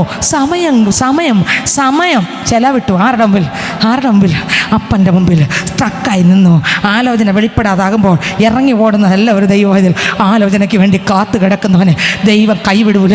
കഴിഞ്ഞ 2 ദിവസവും ഉപവാസ പ്രാർത്ഥന സമയത്ത് ദൈവത്തിൻ്റെ ആത്മാവ് എല്ലാ 2 ദിവസവും അവസാന ഭാഗം നിങ്ങൾ ഓർമ്മയുണ്ടെന്ന് എനിക്ക് അറിഞ്ഞുകൂടാ. ഞാൻ ആരെയും വിമർശിക്കുക, ഞാൻ ആരെയും പറഞ്ഞത് ഒറ്റുള്ള വചനം, ആഴമായുള്ള വചനം, സ്വത്രം, വിലയേറിയ വചനം, വിലപ്പെട്ട വചനം, ശക്തിയേറിയ വചനം ഉപമകളിലൂടെ പറയുമ്പോൾ ശിഷ്യന്മാർക്ക് മനസ്സിലാവൂല. സ്വത്രം, ബാക്കി എല്ലാവരും വീടുകളിൽ പോകുമോ, എന്തൊക്കെയോ പറഞ്ഞു കേട്ട് വീട്ടിൽ പോകും. പക്ഷേ ശിഷ്യന്മാർ പുറകെ പോകും. വീട്ടിൽ ചെല്ലുമ്പോൾ ശിഷ്യന്മാർ ചോദിക്കും, അപ്പാ അവിടെ പറഞ്ഞില്ലേ, അത് ഞങ്ങൾക്ക് പറഞ്ഞു. കണ്ടോ, അവിടെയാണ് മർമ്മം വെളിപ്പെടുത്തുന്നത്. ആദ്യം യേശു അങ്ങ് പറഞ്ഞു കൊടുക്കാൻ തുടങ്ങി. പിന്നെ യേശു ഒരിക്കൽ ചോദിച്ചു, നിങ്ങളത് ഗ്രഹിക്കുന്നുവോ? അടുത്ത മറുപടി, അതെ ഗ്രഹിക്കുന്നു. ഇത് കേട്ട് കഴിഞ്ഞപ്പോൾ പിന്നെ ചോദിച്ചില്ല നിങ്ങൾക്ക് അർത്ഥം. അപ്പൻ്റെ കൂടെ നടന്ന് കേൾക്കാൻ തുടങ്ങി കഴിഞ്ഞപ്പോൾ കർത്താവ് ഒരു അഭിഷേകത്തിന് തൈലം അവരുടെ മേലെ അങ്ങ് ചരിച്ചു.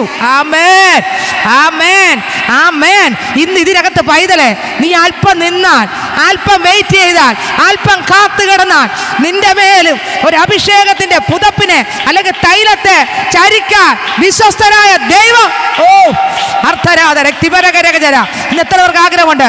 എത്ര പേർക്ക് ആഗ്രഹമുണ്ട്? അപ്പനോട് പറഞ്ഞു, അപ്പാ എനിക്ക് ദാഹം വേണം, എനിക്ക് ആഗ്രഹം വേണം. അപ്പച്ച മനസ്സിലാകാത്ത വചനത്തിനടുക്കൽ എത്തുമ്പോൾ എനിക്കും കാത്തു കിടക്കാൻ ഒരു ദാഹം വേണം.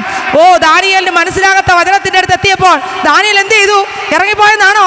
ആരുടെയെങ്കിലും അടുക്കൽ പോയതാണോ? ഇല്ല, സർവശക്തനാകുന്ന ദൈവത്തിന്റെ പാദപ്പെടുത്തി കിടന്നു. ദാനിയേലിന്റെ പുസ്തകം വായിക്കുമ്പോൾ ഉണ്ട്. സ്വോത്രം, ദാനിയേലിന്റെ പുസ്തകം വായിക്കുമ്പോൾ അതിനകത്തുണ്ട് 70 ആഴ്ചവട്ടത്തെ കുറിച്ച് അയാൾക്ക് അറിയാഞ്ഞൂടാ. ദൈവത്തിന് സ്വോത്രം. ആ മനുഷ്യൻ അങ്ങോട്ട് കിടന്നു. ദൈവത്തിന് സ്വോത്രം. 10-ന്റെ അന്ന് എൻ്റെ ദൈവം അവിടെ ഇറങ്ങി. ദൈവത്തിന് സ്വോത്രം. ആമേൻ. നിലവിളിയോടെ, പ്രാർത്ഥനയോടെ ആ മനുഷ്യൻ ദൈവഭാഗത്ത് വീട് കിടന്നപ്പോൾ ദൈവത്തിന് അയാളെ വിട്ട് മാറാൻ പറ്റിയില്ല. എങ്ങനെ? ദൈവത്തിന് അയാളെ വിട്ട് മാറാൻ പറ്റിയില്ല. ദൈവം ഇറങ്ങി അതിനെല്ലാം വെളിപ്പെടുത്തി, അതിൻ്റെ ആഴമായ കാര്യങ്ങൾ എന്ത് ചെയ്തു? വെളിപ്പെടുത്തി കൊടുത്തു. പക്ഷെ വെളിപ്പെടുത്തി കൊടുത്തെങ്കിലും ദാനിയേലിനെ ആദ്യം ഒന്ന് പിടി കിട്ടിയില്ല. നീണ്ട 13 വർഷം കാത്തിരുന്നപ്പോഴാണ് അടുത്ത അധ്യായം, തൊട്ടടുത്ത അധ്യായം കിട്ടി. എത്ര വർഷം കഴിഞ്ഞ്? 13 വർഷം ദാനിയേൽ ആരുടെ മുമ്പിൽ കാത്തു കിടന്നു?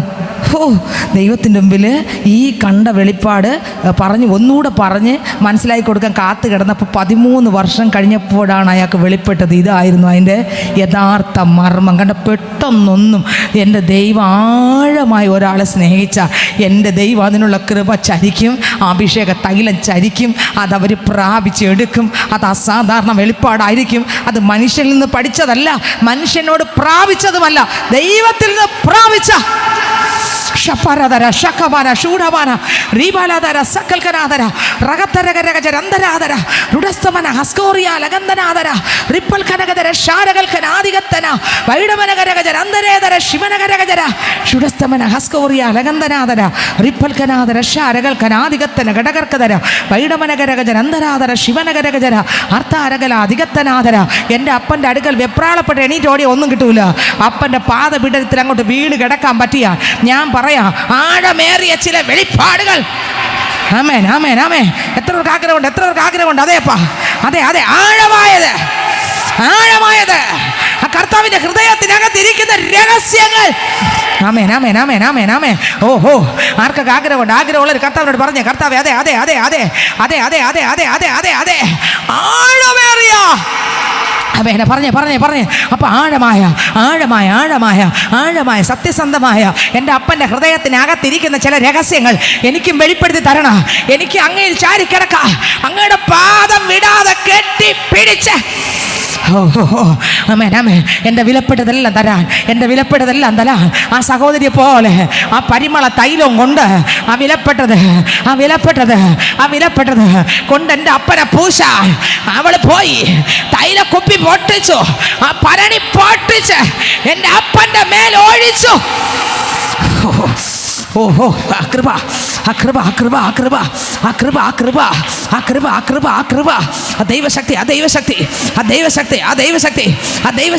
ദൈവശക്തി.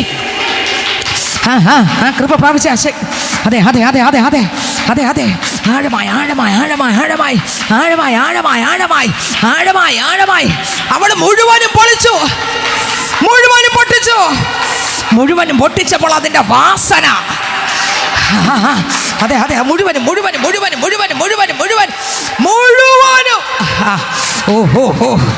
ഓഹോ, ആ ഭക്തി അവിടെ വെളിപ്പെട്ടു കേട്ടോ. അവരുടെ ഭക്തി കണ്ടോ? മുഴുവനും പൊട്ടിച്ചപ്പോൾ വന്നത് മുഴുവാസന.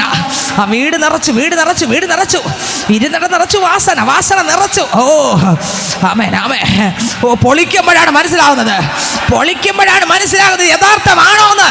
പൊട്ടുമ്പോഴാണ് പൊളിയുമ്പോ തീ തീ തീ തീ തീ തീ തീ തീ തീ തീ തീ. മാനുഷികമായിട്ട് വരുന്ന ഒന്നും നമുക്ക് വേണ്ടെന്ന്. ഓ മതപരമായിട്ട് വരുന്ന ഒന്നും വേണ്ടെന്ന്, ലോകപരമായിട്ട് വരുന്ന ഒന്നും വേണ്ടെന്ന്. മുഴുവനും പൊളിഞ്ഞിട്ട് സുഗന്ധം പരത്തുന്ന ഒരു അഭിഷേകം. അതെ അതെ അതെ, മുഴുവനും പൊട്ടിക്കുമ്പോൾ, മുഴുവനും പൊളിയുമ്പോൾ, നമ്മളിലുള്ള നമ്മൾ മുഴുവനും പൊളിയുമ്പോൾ, ആമേൻ, മറ്റുള്ളവർ അനുഭവിക്കുന്ന ഒരു ദൈവകൃപ. അവൾ മൊത്തം പൊളിഞ്ഞപ്പോൾ, അവളുടെ ഭരണി മൊത്തം പൊട്ടിയപ്പോൾ, ആ ഭരണി മൊത്തം പൊട്ടി തകർന്നപ്പോൾ ഇരുന്നവർ മൊത്തം, ആ വീട് മുഴുവൻ നിറച്ച വാസന, വീട് മുഴുവൻ നിറച്ച വാസന. ആ സഹോദരിയല്ല പറഞ്ഞത്, സഹോദരിക്ക് മണത്തെന്നല്ല, പിന്നെയോ അവിടെ ഇരുന്നവർക്ക് എല്ലാവർക്കും ദുർഗന്ധം എന്നല്ല.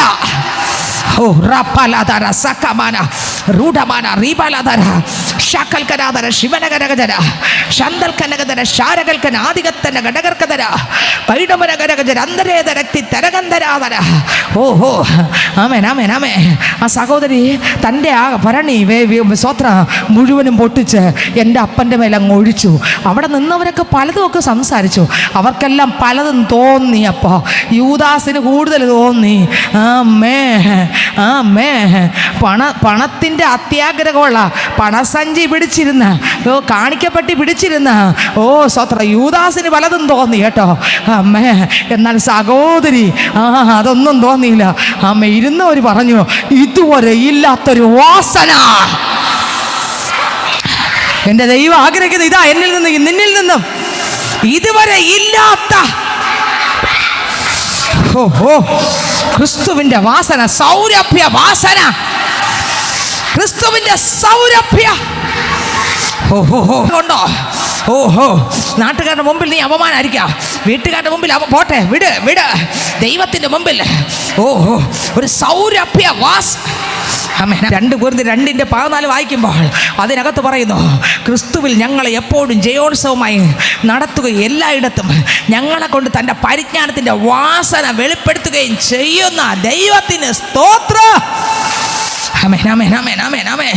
ക്രിസ്തുവിൽ ഞങ്ങളെ എപ്പോഴും ജയോത്സവമായി നടത്തുകയും, ഓ ക്രിസ്തുവിൽ ഞങ്ങളെ എപ്പോഴും ഒരു വാസന. ആമേൻ, ആമേൻ, ആമേൻ. വെറുതെ ഒരു ജീവിതം വേണ്ട, വെറുതെ ഒരു ജീവിതം വേണ്ട, കപടം ഉള്ള ഒരു ജീവിതം വേണ്ട. ഭയഭക്തിയോടെ ക്രിസ്തു ആഗ്രഹിക്കുന്ന ഭയഭക്തി, വചനത്തിലുള്ള ഭയഭക്തിയോടെ ആ പരിജ്ഞാനത്തിൻ്റെ വാസന വെളിപ്പെടുത്തുകയും ചെയ്യുന്ന. ആമേൻ, ആമേൻ. ആർക്കൊക്കെ വേണം, ആർക്കൊക്കെ വേണം? ക്രിസ്തുവിൽ ഞങ്ങൾ എപ്പോഴും പ്രയാസമുണ്ട്, പ്രതികൂലമുണ്ട്, പ്രശ്നമുണ്ട്, നിന്ദയുണ്ട്, ദുഷിയുണ്ട്, ഒറ്റപ്പെടലുണ്ട്, മാറ്റിവിടലുണ്ട്. എന്നിട്ടും അപ്പോസ്തലൻ പറയുകയാണ് ക്രിസ്തുവിൽ ഞങ്ങളെ എപ്പോഴും, ക്രിസ്തുവിൽ ഞങ്ങളെ എപ്പോഴും, എപ്പോഴും ഒറ്റപ്പെടലിന്റെ നടുവിലും, നിന്നയുടെ നടുവിലും, ദൂഷിയുടെ നടുവിലും, മാറ്റിവിടുന്നതിന്റെ നടുവിലും ജയോത്സവമായി നടത്തുകയും, ഓ ഞങ്ങളെ കൊണ്ട് തൻ്റെ പരിജ്ഞാനത്തിൻ്റെ വാസന വെളിപ്പെടുത്തുകയും ചെയ്യുന്ന ദൈവത്തിന് സ്തോത്രം, ദൈവത്തിന് സ്തോത്രം. ഓഹോ ദൈവത്തിന് സ്തോത്രം. നിങ്ങൾക്ക് എത്രയൊക്കെ മനസ്സിലായി? ആ വാസന എന്ന് വരണം, ആ വാസന എന്ന് വരണം, ആ തൈലത്തിൻ്റെ വാസന. ഓഹോ ആ വാസന എന്ന് വരണം, ആ വാസന എന്ന് വരണം.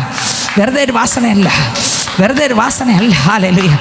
ഓഹോ സ്തോത്രം. ഹോശയുടെ പുസ്തകം 14:6 വായിക്കുമ്പോൾ അവൻ്റെ കൊമ്പുകൾ പടരും, അവൻ്റെ ഭംഗി ഒലിവ് വൃക്ഷത്തിൻ്റെ ഭംഗി പോലെയും, അവൻ്റെ വാസന ലബാനോൻ്റെത് പോലെയും ഇരിക്കും.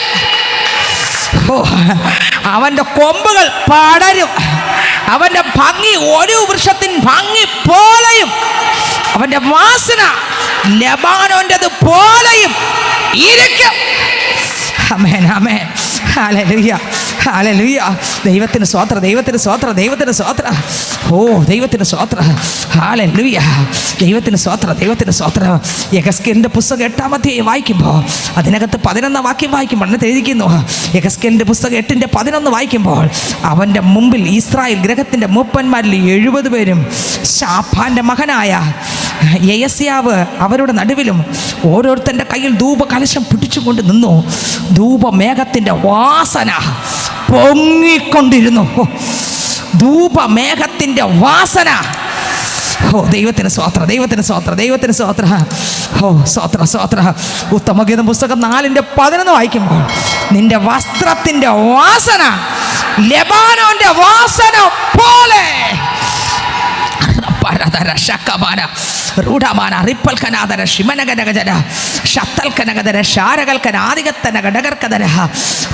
നിന്റെ വസ്ത്രത്തിൻ്റെ വാസന ലെബാനോന്റെ വാസന പോലെ.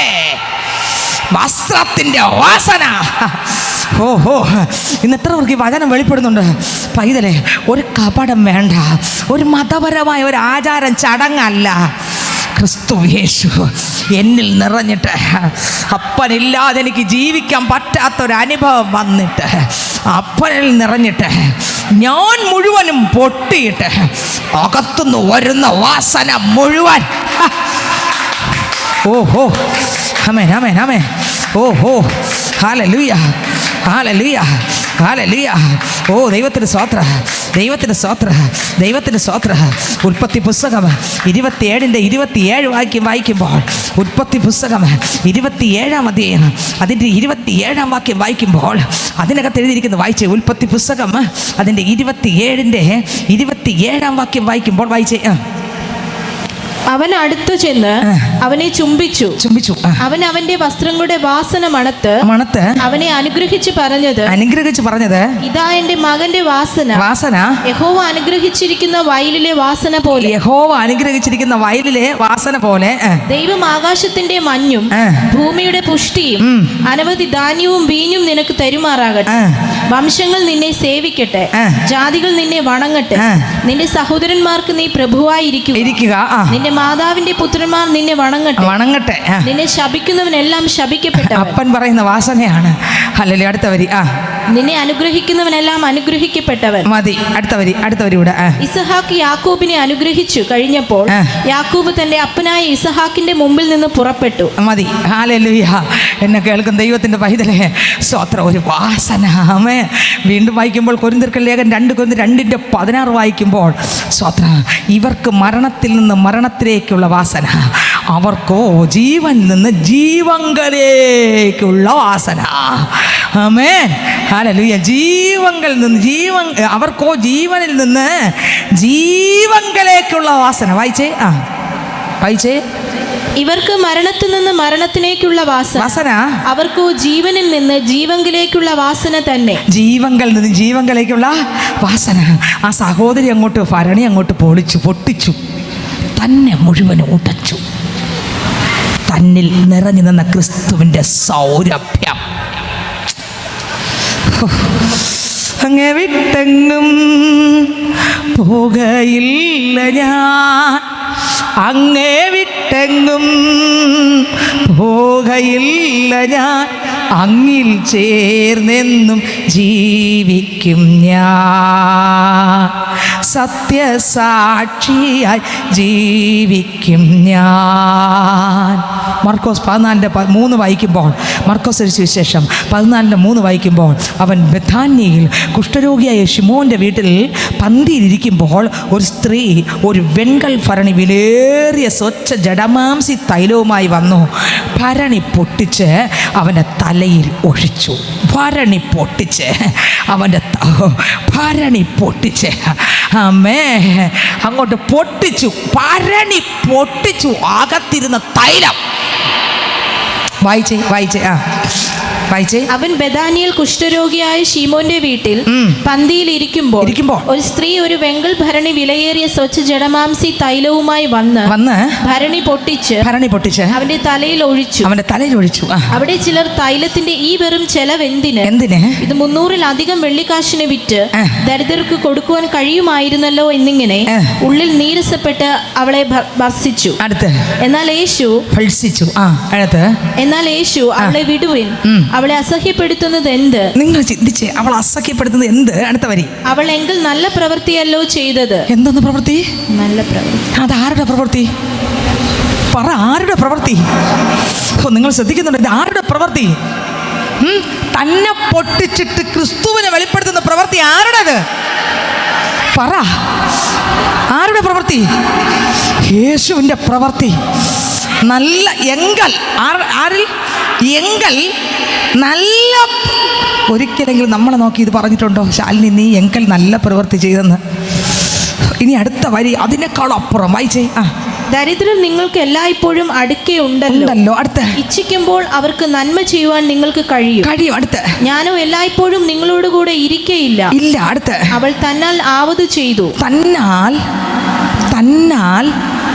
ആവത്. തന്നാൽ അതിൻ്റെ അർത്ഥം എന്താ? ഈ ഭൂമിയിൽ ജീവിച്ചിരിക്കുമ്പോൾ അവൾക്ക് ആവത് വേറെ ഒന്നുമല്ല, അവളെ പൊളിക്കാനല്ലാതെ. ഓരോ നാളിലും പിരിയാതന്ത്യത്തോളം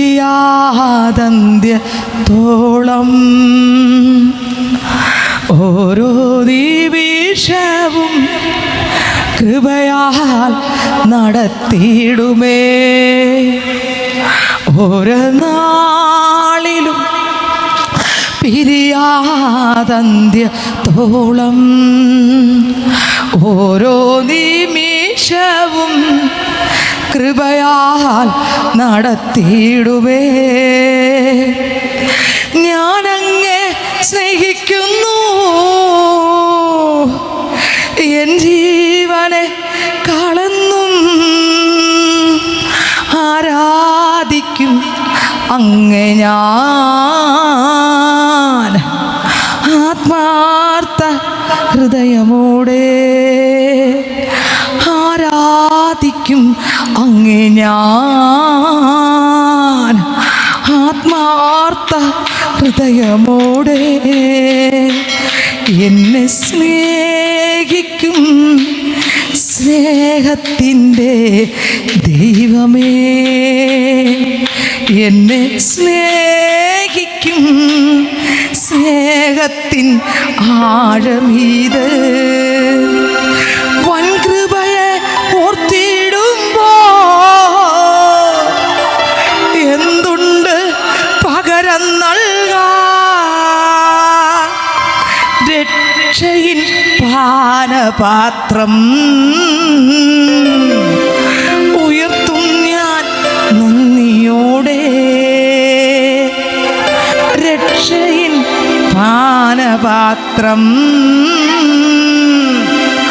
ഉയർത്തും ഞാൻ നന്ദിയോടെ. ഓരോ നാളിലും പിരിയാതന്ത്യത്തോളം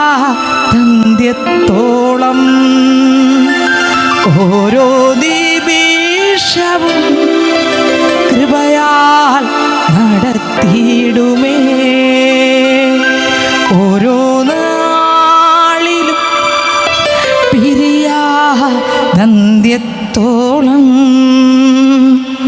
ഓരോ നിമിഷവും കൃപയാൽ നടത്തിയിടുമേ. സഹോദരി എങ്ങനെ ചെയ്തേ? ആവോളം. അവക്ക് ഈ ഭൂമിയിൽ എന്താവും? ആവോളം എന്ന് പറഞ്ഞ എങ്ങനെ? ക്രിസ്തു ഇരുന്നാലേ ആ ആവോളം ചെയ്യാൻ പറ്റൂ. യേശു ഇരുന്നാൽ അവളെ എന്തോ ആവോളം വരും, അവൾ മരിക്കും. അവൾ പൊട്ടിച്ച പടുത്ത വരി വായിച്ചേ. കല്ലറയിലെ അടക്കത്തിനായി എന്റെ ദേഹത്തിന് മുമ്പ് കൂട്ടി തൈലം തേച്ചു. ശ്രദ്ധിച്ചേ, ഈ വെളിപ്പാട് ഇവക്ക് എവിടെ നിന്ന് കിട്ടി? യേശുവിന് തൈലം പൂശ എന്നെ കണ്ടിരിക്കുന്നെന്ന്. ഈ ഭൂമിയിൽ ഞാനും നിങ്ങളും ജീവിച്ചിരിക്കുമ്പോൾ ഇതുപോലെ വരണം. ഇത് വരണമെങ്കിൽ ആ മാറിൽ ചാരിക്കടന്ന ആഴം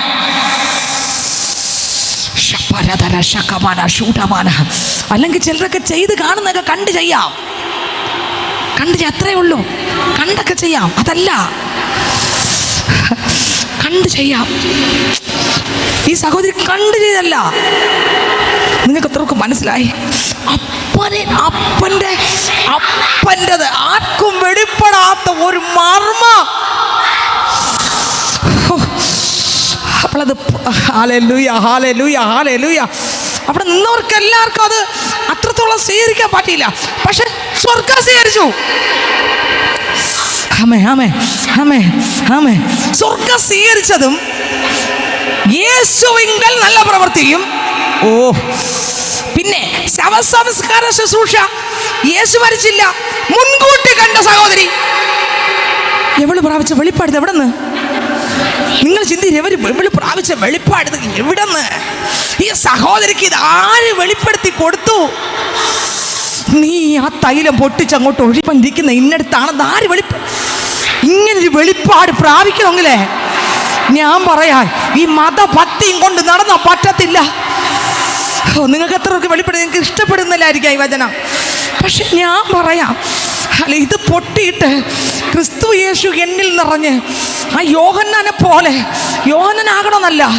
ഈ കാലഘട്ടത്തിൽ ഒരു ദൈവത്തിൻ്റെ പൈതല് എത്രമാത്രം കൃപ പ്രാപിച്ച് അപ്പച്ചനിൽ ചാഞ്ഞ് കടന്ന് അപ്പനെ കെട്ടിപ്പിടിച്ച് കടന്ന് അപ്പന് എൻ്റെ മുമ്പിലുണ്ടെന്നും ഞാൻ അപ്പൻ്റെ മുമ്പിലുണ്ടെന്നുള്ള വെളിപ്പാട് പ്രാപിച്ച് ആ ക്രിസ്തുവിൻ്റെ ഭയഭക്തിയാൽ നിറഞ്ഞ് എന്നെ മൊത്തം ഉടച്ചിട്ട് എൻ്റെ അകത്ത് നിറച്ചു വച്ചിരിക്കുന്ന യേശുവിൻ്റെ സൗരഭ്യവാസന മറ്റുള്ളവർക്ക്, oh Jesus Jesus Jesus Jesus, നിങ്ങൾക്ക് വെളിപ്പെടുന്നുണ്ട്. എനിക്കറിഞ്ഞൂടെ ഈ കട്ടി വചനം. അതെൻ്റെ കഴിവിൽ വരൂല, എൻ്റെ മിടുക്കിൽ വരൂല, ആചാരം കൊണ്ട് വരുന്നതല്ല, അനുഷ്ഠാനം കൊണ്ട് വരുന്നതല്ല, നേർച്ച കാഴ്ച കൊണ്ട് വരുന്നതല്ല, അർപ്പണങ്ങൾ കൊണ്ട് തർപ്പണം കൊണ്ട് വരുന്നതല്ല. ഞാൻ മരിക്കുമ്പോൾ യേശുവിൻ്റെ കൂടെ നടന്ന് യേശു എൻ്റെ കൂടെ ഉണ്ടെന്ന് ഞാൻ അവനിലും ഉണ്ടെന്നുള്ള വിശ്വാസത്താൽ ഒരു പൈതൽ നടക്കുമ്പോൾ അവനിൽ സ്ഥിരമായി ക്രിസ്തുവിൽ ഇറങ്ങിയ ആ സ്വഭാവത്താൽ നിറയ്ക്കുകയും ആ വിശുദ്ധീകരണത്തിലൂടെ ഉണ്ടാകുന്ന മാറാത്തൊരു സ്വഭാവം, ആമേൻ ആമേൻ ആമേൻ. ഈ സഹോദരിക്ക് എവിടെ നിന്ന് ഈ വെളിപ്പാട് കിട്ടി? ഈ സഹോദരിക്ക് ഇത് എവിടെ നിന്ന് വെളിപ്പാട് കിട്ടി? ആമേൻ ആമേൻ. ഈ സഹോദരിക്ക് വെളിപ്പാട് നിങ്ങൾ എത്ര പിടികിട്ടുന്നുണ്ട് ഞാൻ ഈ പറയുന്നത്? എനിക്ക് പ്രസംഗം നിർത്താൻ പറ്റുമെന്ന് എനിക്ക് അറിഞ്ഞൂടാ. ഓ സ്തോത്ര, ഹല്ലേലൂയ. ഈ വെളിപ്പാട് എവിടെ നിന്ന് കിട്ടി? ഹല്ലേലൂയ. അടുത്ത വാക്യം വായിച്ചേ, അടുത്ത വാക്യം വായിച്ചേ. ആ, സുവിശേഷം ലോകത്തിലൊക്കെയും സുവിശേഷം ലോകത്തിലൊക്കെയും പ്രസംഗിക്കുന്നിടത്തെല്ലാം അവൾ ചെയ്തതും അവളുടെ ഓർമ്മയ്ക്കായി പ്രസ്താവിക്കുമെന്ന് ഞാൻ സത്യമായി നിങ്ങളോട് പറയുന്നു. ഓർമ്മയ്ക്കായി പ്രസ്താവിച്ച എന്തുകൊണ്ടാ? അവളല്ലാത്തോണ്ട്. അവളത് ഒന്നും പറയാനില്ല. എത്രയോ ഒരു കൂടെ നടന്നു, അവരിലുള്ളതൊന്നും പറയാനില്ലെങ്കിൽ യേശുപ്പച്ചൻ ഈ സഹോദരിയെ കുറിച്ച് പറഞ്ഞു എന്താ കാര്യം? അതിനെക്കുറിച്ച് പറയാത്തത് ഈ മകളെക്കുറിച്ച് പറഞ്ഞു എന്താ കാര്യം? അവളുടെ പുറംചട്ട പൊട്ടി, അവളിലുള്ള മണ്ണ് പൊട്ടി, അവളിലുള്ള അവൾ തകർന്നു. വീണ്ടും ലൂക്കോസ് 7:37 മുതൽ വായിക്കുമ്പോൾ ആ പട്ടണത്തിൽ പാപിയായ ഒരു സ്ത്രീ അവൻ പരീശൻ്റെ വീട്ടിൽ ഭക്ഷണത്തിന് ഇരിക്കുന്നത് അറിഞ്ഞ് ഒരു വെൺകൽ ഭരണി പരിമള തൈലം കൊണ്ടുവന്നു. വായിച്ചേ. ആ പട്ടണത്തിൽ പാപിയായ ഒരു സ്ത്രീ അവൻ പരീശന്റെ വീട്ടിൽ ഭക്ഷണത്തിന് ഇരിക്കുന്നത് അറിഞ്ഞ് ഒരു വെൺകൽ ഭരണി പരിമള തൈലം കൊണ്ടുവന്ന് പുറകിൽ അവന്റെ കാൽക്കൽ കരഞ്ഞുകൊണ്ട് നിന്ന് കണ്ണുനീർ കൊണ്ട് അവന്റെ കാൽ നനച്ചു ഉടനെ അടുത്ത് തലമുടി കൊണ്ട് തുടച്ച് കാൽ ചുംബിച്ചു തൈലം പൂശി. അടുത്ത വരി. അവനെ ക്ഷണിച്ച പരീശൻ അത് കണ്ടിട്ട് ഇവൻ പ്രവാചകനായിരുന്നു എങ്കിൽ തന്നെ തൊടുന്ന സ്ത്രീ ആരെന്നും എങ്ങനെയുള്ളവൾ എന്നും അറിയുമായിരുന്നു. അവൾ പാപിയല്ലോ എന്ന് ഉള്ളിൽ പറഞ്ഞു. ശീമോനെ, നിന്നോടൊന്ന് പറയുവാനുണ്ടെന്ന് യേശു പറഞ്ഞതിന് ഗുരു പറഞ്ഞാലും എന്ന് അവൻ പറഞ്ഞു. കടം കൊടുക്കുന്ന ഒരുത്തിന് 2 കടക്കാർ ഉണ്ടായിരുന്നു. ഒരുത്തിന് 500 വെള്ളിക്കാശും മറ്റവൻ 50 വെള്ളിക്കാശും കൊടുക്കുവാനുണ്ടായിരുന്നു. വീട്ടുവാൻ അവർക്ക് വകയില്ലായകയാൽ അവൻ ഇരുവർക്കും ഇളച്ചു കൊടുത്തു. എന്നാൽ അവരിൽ ആര് അവനെ അധികം സ്നേഹിക്കും? അധികം ഇളച്ചു കിട്ടിയവൻ എന്ന് ഞാൻ ഊഹിക്കുന്നു എന്ന് ശീമോൻ പറഞ്ഞു. അവൻ അവനോട് നീ വിധിച്ചത് ശരി എന്ന് പറഞ്ഞു. സ്ത്രീയുടെ നേരെ തിരിഞ്ഞ് ശീമോനോട് പറഞ്ഞത്, ഈ സ്ത്രീയെ കാണുന്നുവോ? ഞാൻ നിന്റെ വീട്ടിൽ വന്നു, നീ എന്റെ കാലിന് വെള്ളം തന്നില്ല. ഈ സഹോദരിക്ക് എങ്ങനെ ഈ വെളിപ്പാട് കൊടുത്തു? യവൻ അവിടെ കാലിന് വെള്ളം കൊടുക്കൂലെന്നും ഞാൻ എൻ്റെ കണ്ണീര് കൊണ്ട് തൈലം കൊണ്ട് തുടയ്ക്കണം. ഇത് ഏത് വെളിപ്പാട്? ഇത് പാവിയായി സഹോദരിക്ക് കൊടുത്തു. ഇത് ആര് കൊടുത്ത വെളിപ്പാട്? ഇനി പാപത്തെ പോക്കാൻ ഇവനെ കഴിവുള്ളൂ വെളിപ്പാട് ആര് കൊടുത്തു? നിങ്ങൾ ചിന്തിച്ച് നോക്കിയേ. ഇതൊക്കെ കിട്ടണമെങ്കിൽ ഇത് വെറുതെ ഒന്നും കിട്ടൂല. ഇത് അപ്പൻ്റെ പാദപീഠത്തിൽ വില കൊടുത്ത് കിടക്കുന്നവന് മാത്രമേ ഈ വെളിപ്പാട് കിട്ടൂ. ഹല്ലേലൂയ, ഓ ഹല്ലേലൂയ, സ്തോത്രം, ദൈവത്തിൻ്റെ മഹത്വം. ഈ ഒരു റെവലേഷൻ നമുക്ക് കിട്ടണമെങ്കിൽ, ഓഹോ ആമേൻ ആമേൻ ഹല്ലേലൂയ, ഇത് കിട്ടണമെങ്കിൽ ഒരു മതഭക്തിയിലൂടെ കിട്ടൂല. ഇത് കിട്ടണമെങ്കിൽ വില കൊടുക്കുന്നവനെ ഈ വെളിപ്പാട് കിട്ടൂ. ദൈവത്തിന് സ്തോത്രം. എവിടങ്ങോട്ട് പൊട്ടി? സാധാരണ വാസനയല്ല, സാധാരണ വാസനയല്ല. പത്രോസ് അപ്പോസ്തലൻ ലേഖനത്തിലൂടെ ഒരു വാസന പഠിച്ചില്ലേ? ഹല്ലേലൂയ. ഓ ലേഖനത്തിൽ കൊരിന്ത്യർക്ക് ലേഖനത്തിനകത്തൊരു വാസന പഠിച്ചില്ലേ? ഓ ദൈവത്തിൻ്റെ പരിജ്ഞാനത്തിൻ്റെ വാസന, പരിജ്ഞാനത്തിൻ്റെ വാസന. ഓ സ്തോത്രം, ഹല്ലേലൂയ, ആമേൻ. ജീവനിൽ നിന്ന് ജീവനിലേക്കുള്ള വാസന. ദൈവത്തിന് സ്തോത്രം. ഈ വാസന അങ്ങോട്ട് വെളിപ്പെടുത്തി. ഈ സഹോദരി പൊരണി പൊട്ടിച്ച് തൈലം ഒഴിച്ചപ്പോൾ ആ വീട് മുഴുവൻ ഇരുന്നവരെ മൊത്തം ആ മണം നിറച്ചു. അതായത് വാസന, ക്രിസ്തു യേശുവിൻ്റെ വാസന. ഓ ഹല്ലേലൂയ ഹല്ലേലൂയ ഹല്ലേലൂയ. ആ വാസന ഇന്നെൻ്റെ ദൈവം ആഗ്രഹിക്കുന്നു. പൈതലേ, എൻ്റെയും നിൻ്റെയും ആ കർത്താവ് നിറഞ്ഞിട്ട്, ഓ ഇത് പൊളിഞ്ഞ് എപ്പോൾ വന്നാലും വരുന്നത് ആ ക്രിസ്തുവിൻ്റെ വാസനയായിരിക്കണം. ഞാൻ മരിച്ചു, ക്രിസ്തു അത് വരണമെങ്കിൽ ആ കർത്താവിൻ്റെ ചങ്കിൽ ചാരിക്കടന്ന്. രണ്ട് കൂട്ടരുണ്ടെന്ന് ഞാൻ ഞായറാഴ്ച പ്രസംഗിച്ച് പറഞ്ഞു. ഒന്ന് സ്തോത്രം, ആഴമായി അറിഞ്ഞ് ദൈവത്തെ അറിഞ്ഞ് സ്നേഹിക്കുന്നവർ. അങ്ങനെ ദൈവത്തെ അറിഞ്ഞ് സ്നേഹിക്കുന്നവർ. രണ്ടാമത്തെ കൂട്ടവർ ദൈവത്തെ അറിയാതെ അറിഞ്ഞ് സ്നേഹിക്കുന്നവരുടെ ഗുണം എന്താ? എൻ്റെ അപ്പൻ്റെ ആഴം അറിയും, എൻ്റെ അപ്പൻ്റെ ഇഷ്ടം അറിയും, എൻ്റെ അപ്പൻ്റെ പദ്ധതി അറിയും. പള്ളിയിൽ ഏത് വചനം പ്രസംഗിച്ചാലും അവർക്കവിടെ വേറെ ഒന്നും തോന്നൂല. എൻ്റെ കുറവുണർത്തിയെന്നേ തോന്നൂ, എൻ്റെ തെറ്റുണർത്തി ആർക്കേ തോന്നൂ? അറിഞ്ഞ് സ്നേഹിക്കുന്നവർക്ക്. എങ്ങനെ ദൈവത്തെ അറിഞ്ഞ് സ്നേഹിക്കുന്നവർക്ക് എന്തേ തോന്നും? അല്ലെങ്കിൽ നമ്മൾ പറയും, ഇന്നലെ നിങ്ങളെ വീട്ടിനകത്തൊരു സംഭവം നടന്നിരിക്കട്ടെ, ഞാനിവിടെ പ്രസംഗിച്ചെന്നിരിക്കട്ടെ, ഇത് കർത്താവായിരിക്കും എന്ത് ചെയ്തത് വെളിപ്പെടുത്തി. നിങ്ങളെ വീട്ടിനകത്ത് അടുക്കളയ്ക്കകത്ത് ബെഡ്റൂമിൽ നടന്ന സംഭവം ഒന്നും ഞാൻ വന്ന് കണ്ടെന്നും ഇല്ല, ആരും എനിക്ക് വിളിച്ചു പറഞ്ഞും തന്നില്ല. കർത്താവായിരിക്കും എന്ത് ചെയ്തത് ഉണർത്തിയത്. പിറ്റേ ദിവസം ഇവിടെ വരുമ്പോൾ പ്രസംഗത്തിലൂടെ ലൈവായിട്ട് അത് വന്നിരിക്കട്ടെ. നിങ്ങളെല്ലാവരും സ്വത്രം വിമർശന ബുദ്ധിയോടായിരിക്കും ചിലപ്പോൾ ഇരിക്കുന്നത്. എന്നാൽ ക്രിസ്തുവിനെ അറിഞ്ഞ് സ്നേഹിക്കുന്നവർ ഇരിക്കുന്നത് വിമർശന ബുദ്ധിയോടല്ല, ഇങ്ങനെ ഇരിക്കും, എൻ്റെ ദൈവമേ എന്നോടങ്ങ് കാരണം എന്താ? അവനെ അറിഞ്ഞ് സ്നേഹിക്കുക, അവനെ ആമേൻ ആമേൻ ആമേൻ ആമേൻ. അറിഞ്ഞ് സ്നേഹിക്കുന്നവൻ എന്തൊക്കെ പറഞ്ഞാലും സഭ വിട്ടു പോവുമോ? പക്ഷെ അറിയാതെ സ്നേഹിക്കുന്നവൻ, ഓ എൻ്റെ കാര്യമൊക്കെ പറഞ്ഞ് ഇനി ഈ പള്ളിയിൽ ഞാൻ ഇല്ല, വിട്ടുപോകും. അറിഞ്ഞ് സ്നേഹിക്കുന്നവനോ അടിച്ചാലും പോവില്ല. കാരണം എന്താ? അവരുടെ സ്നേഹം ഡ്യൂപ്ലിക്കേറ്റ് അല്ല. ക്രിസ്തുവിനെ അറിഞ്ഞ് ആരൊക്കെ എന്തൊക്കെ പറഞ്ഞാലും എനിക്ക് വിട്ടുമാറാൻ പറ്റത്തില്ല. അറിഞ്ഞ് സ്നേഹിക്കുന്നവരുണ്ട്, അറിയാതെ സ്നേഹിക്കുന്നവരുണ്ട്. യോഹന്നാൻ അറിഞ്ഞ് സ്നേഹിച്ചപ്പോൾ യോഹന്നാൻ ആ കർത്താവിൻ്റെ ഹൃദയത്തിൻ്റെ രഹസ്യം അറിഞ്ഞ് സ്നേഹിച്ചപ്പോൾ യോഹന്നാൻ മനസ്സിലായി, എൻ്റെ അപ്പച്ചന് കോപം ഇഷ്ടമല്ല, എനിക്കൊന്നും ഇഷ്ടമല്ല. എൻ്റെ അപ്പൻ കള്ളത്തനം ഇഷ്ടമല്ല, എനിക്കൊന്നും ഇഷ്ടമല്ല. എൻ്റെ അപ്പൻ പ്രാർത്ഥിക്കുന്നതിനാണ്, എനിക്കൊന്ന് വേണം. നിങ്ങൾക്ക് എത്രയൊക്കെ മനസ്സിലായി? എൻ്റെ അപ്പൻ എത്ര വേദനയിൽ മാറത്തില്ല, എനിക്കും എന്ത് വേണം? ആ ക്രൂശിൻ്റെ ചുവട്ടിൽ യോഹന്നാൻ ഉണ്ടായിരുന്നല്ലേ? യോഹന്നാൻ ഉണ്ടായിരുന്നല്ലേ? ഉണ്ടോ ഇല്ലേ? ആ സഹോദരിമാരുടെ കൂടെ ആരും ഉണ്ടായിരുന്നു? ഇതെവിടെ നിന്ന് കിട്ടിയ വെളിപ്പാട്? ദൈവത്തിന് സ്തോത്രം. നിങ്ങൾക്ക് എത്രയൊക്കെ മനസ്സിലായി? ഹല്ലേലൂയ. ഞാൻ നിർത്താൻ പോകുന്നു സഹോദരങ്ങളെ. ഹല്ലേലൂയ. യോഹന്നാൻ ഈ വെളിപ്പാട് പ്രാപിച്ചിരുന്നു. യോഹന്നാൻ ആഴമായി എൻ്റെ ദൈവത്തെ അറിഞ്ഞിട്ട് പറഞ്ഞു, ഉണ്ടായതെല്ലാം ആരിലൂടെ ഉണ്ടായി? യോഹന്നാൻ 1 യേശു. കാരണം എന്താ? ആഴമായി അറിഞ്ഞവന്. യോഹന്നാൻ ആഴമായി ദൈവത്തെ അറിഞ്ഞതുകൊണ്ട് അവൻ ആഴമായി ദൈവത്തെ സ്നേഹിച്ചു. ദൈവത്തിൻ്റെ ഇഷ്ടം അവൻ സ്നേഹത്തിൽ നിന്ന് ചെയ്തു. കാരണം ആഴമായി ആ മനുഷ്യൻ അറിഞ്ഞു. ആഴം അറിഞ്ഞപ്പോഴാണ് മനസ്സിലായത്, പഴയ നിയമത്തിൽ ഉൽപ്പത്തി പുസ്തകത്തിനകത്ത് സകലവും നിർമ്മിച്ച ദൈവം ആ ദൈവത്തിൻ്റെ മടിയിലാണ് ഞാൻ കിടക്കുന്നത്, ആ ചങ്കിലാണ് ചാരി കിടക്കുന്നത്, ആ താടി രോമമാണ് ഞാൻ തൊടുന്നത്, ആ കൈയാണ് എന്നെ പൊതിഞ്ഞു വച്ചിരിക്കുന്ന ആ കൈയാണ് എന്നൊരു വെളിപ്പാട് ആർക്ക് കിട്ടി? യോഹന്നാന് കിട്ടി. അതുകൊണ്ട് കർത്താവിൻ്റെ ഹൃദയ രഹസ്യം അനേകർക്ക് വെളിപ്പെടാത്ത ഒരുപാട് കാര്യങ്ങൾ യേശു കർത്താവ് ആർക്ക് വെളിപ്പെടുത്തി? ഓ ദൈവത്തിന് സ്തോത്രം. ഹല്ലേലൂയ. പഴയ നിയമത്തിലുള്ള ഒരുപാട് കാര്യങ്ങൾ യോഹന്നാന് വെളിപ്പെടുത്തി കൊടുത്തു. എന്തുകൊണ്ട് വെളിപ്പെടുത്തി? വേറെ ഒന്നും കൊണ്ടല്ല. പുതിയ നിയമത്തിലും അനേകർക്ക് വെളിപ്പെടാത്ത ഒരുപാട് കാര്യങ്ങൾ വെളിപ്പെടുത്തി കൊടുത്തു. വേറെ ഒന്നും കൊണ്ടല്ല, കഴിവ് കൊണ്ടല്ല, മിടുക്ക് കൊണ്ടല്ല. പിന്നെയോ സ്തോത്രം, വില കൊടുത്തവനെ, വിലയുള്ളതിനെ. ആമേൻ ആമേൻ.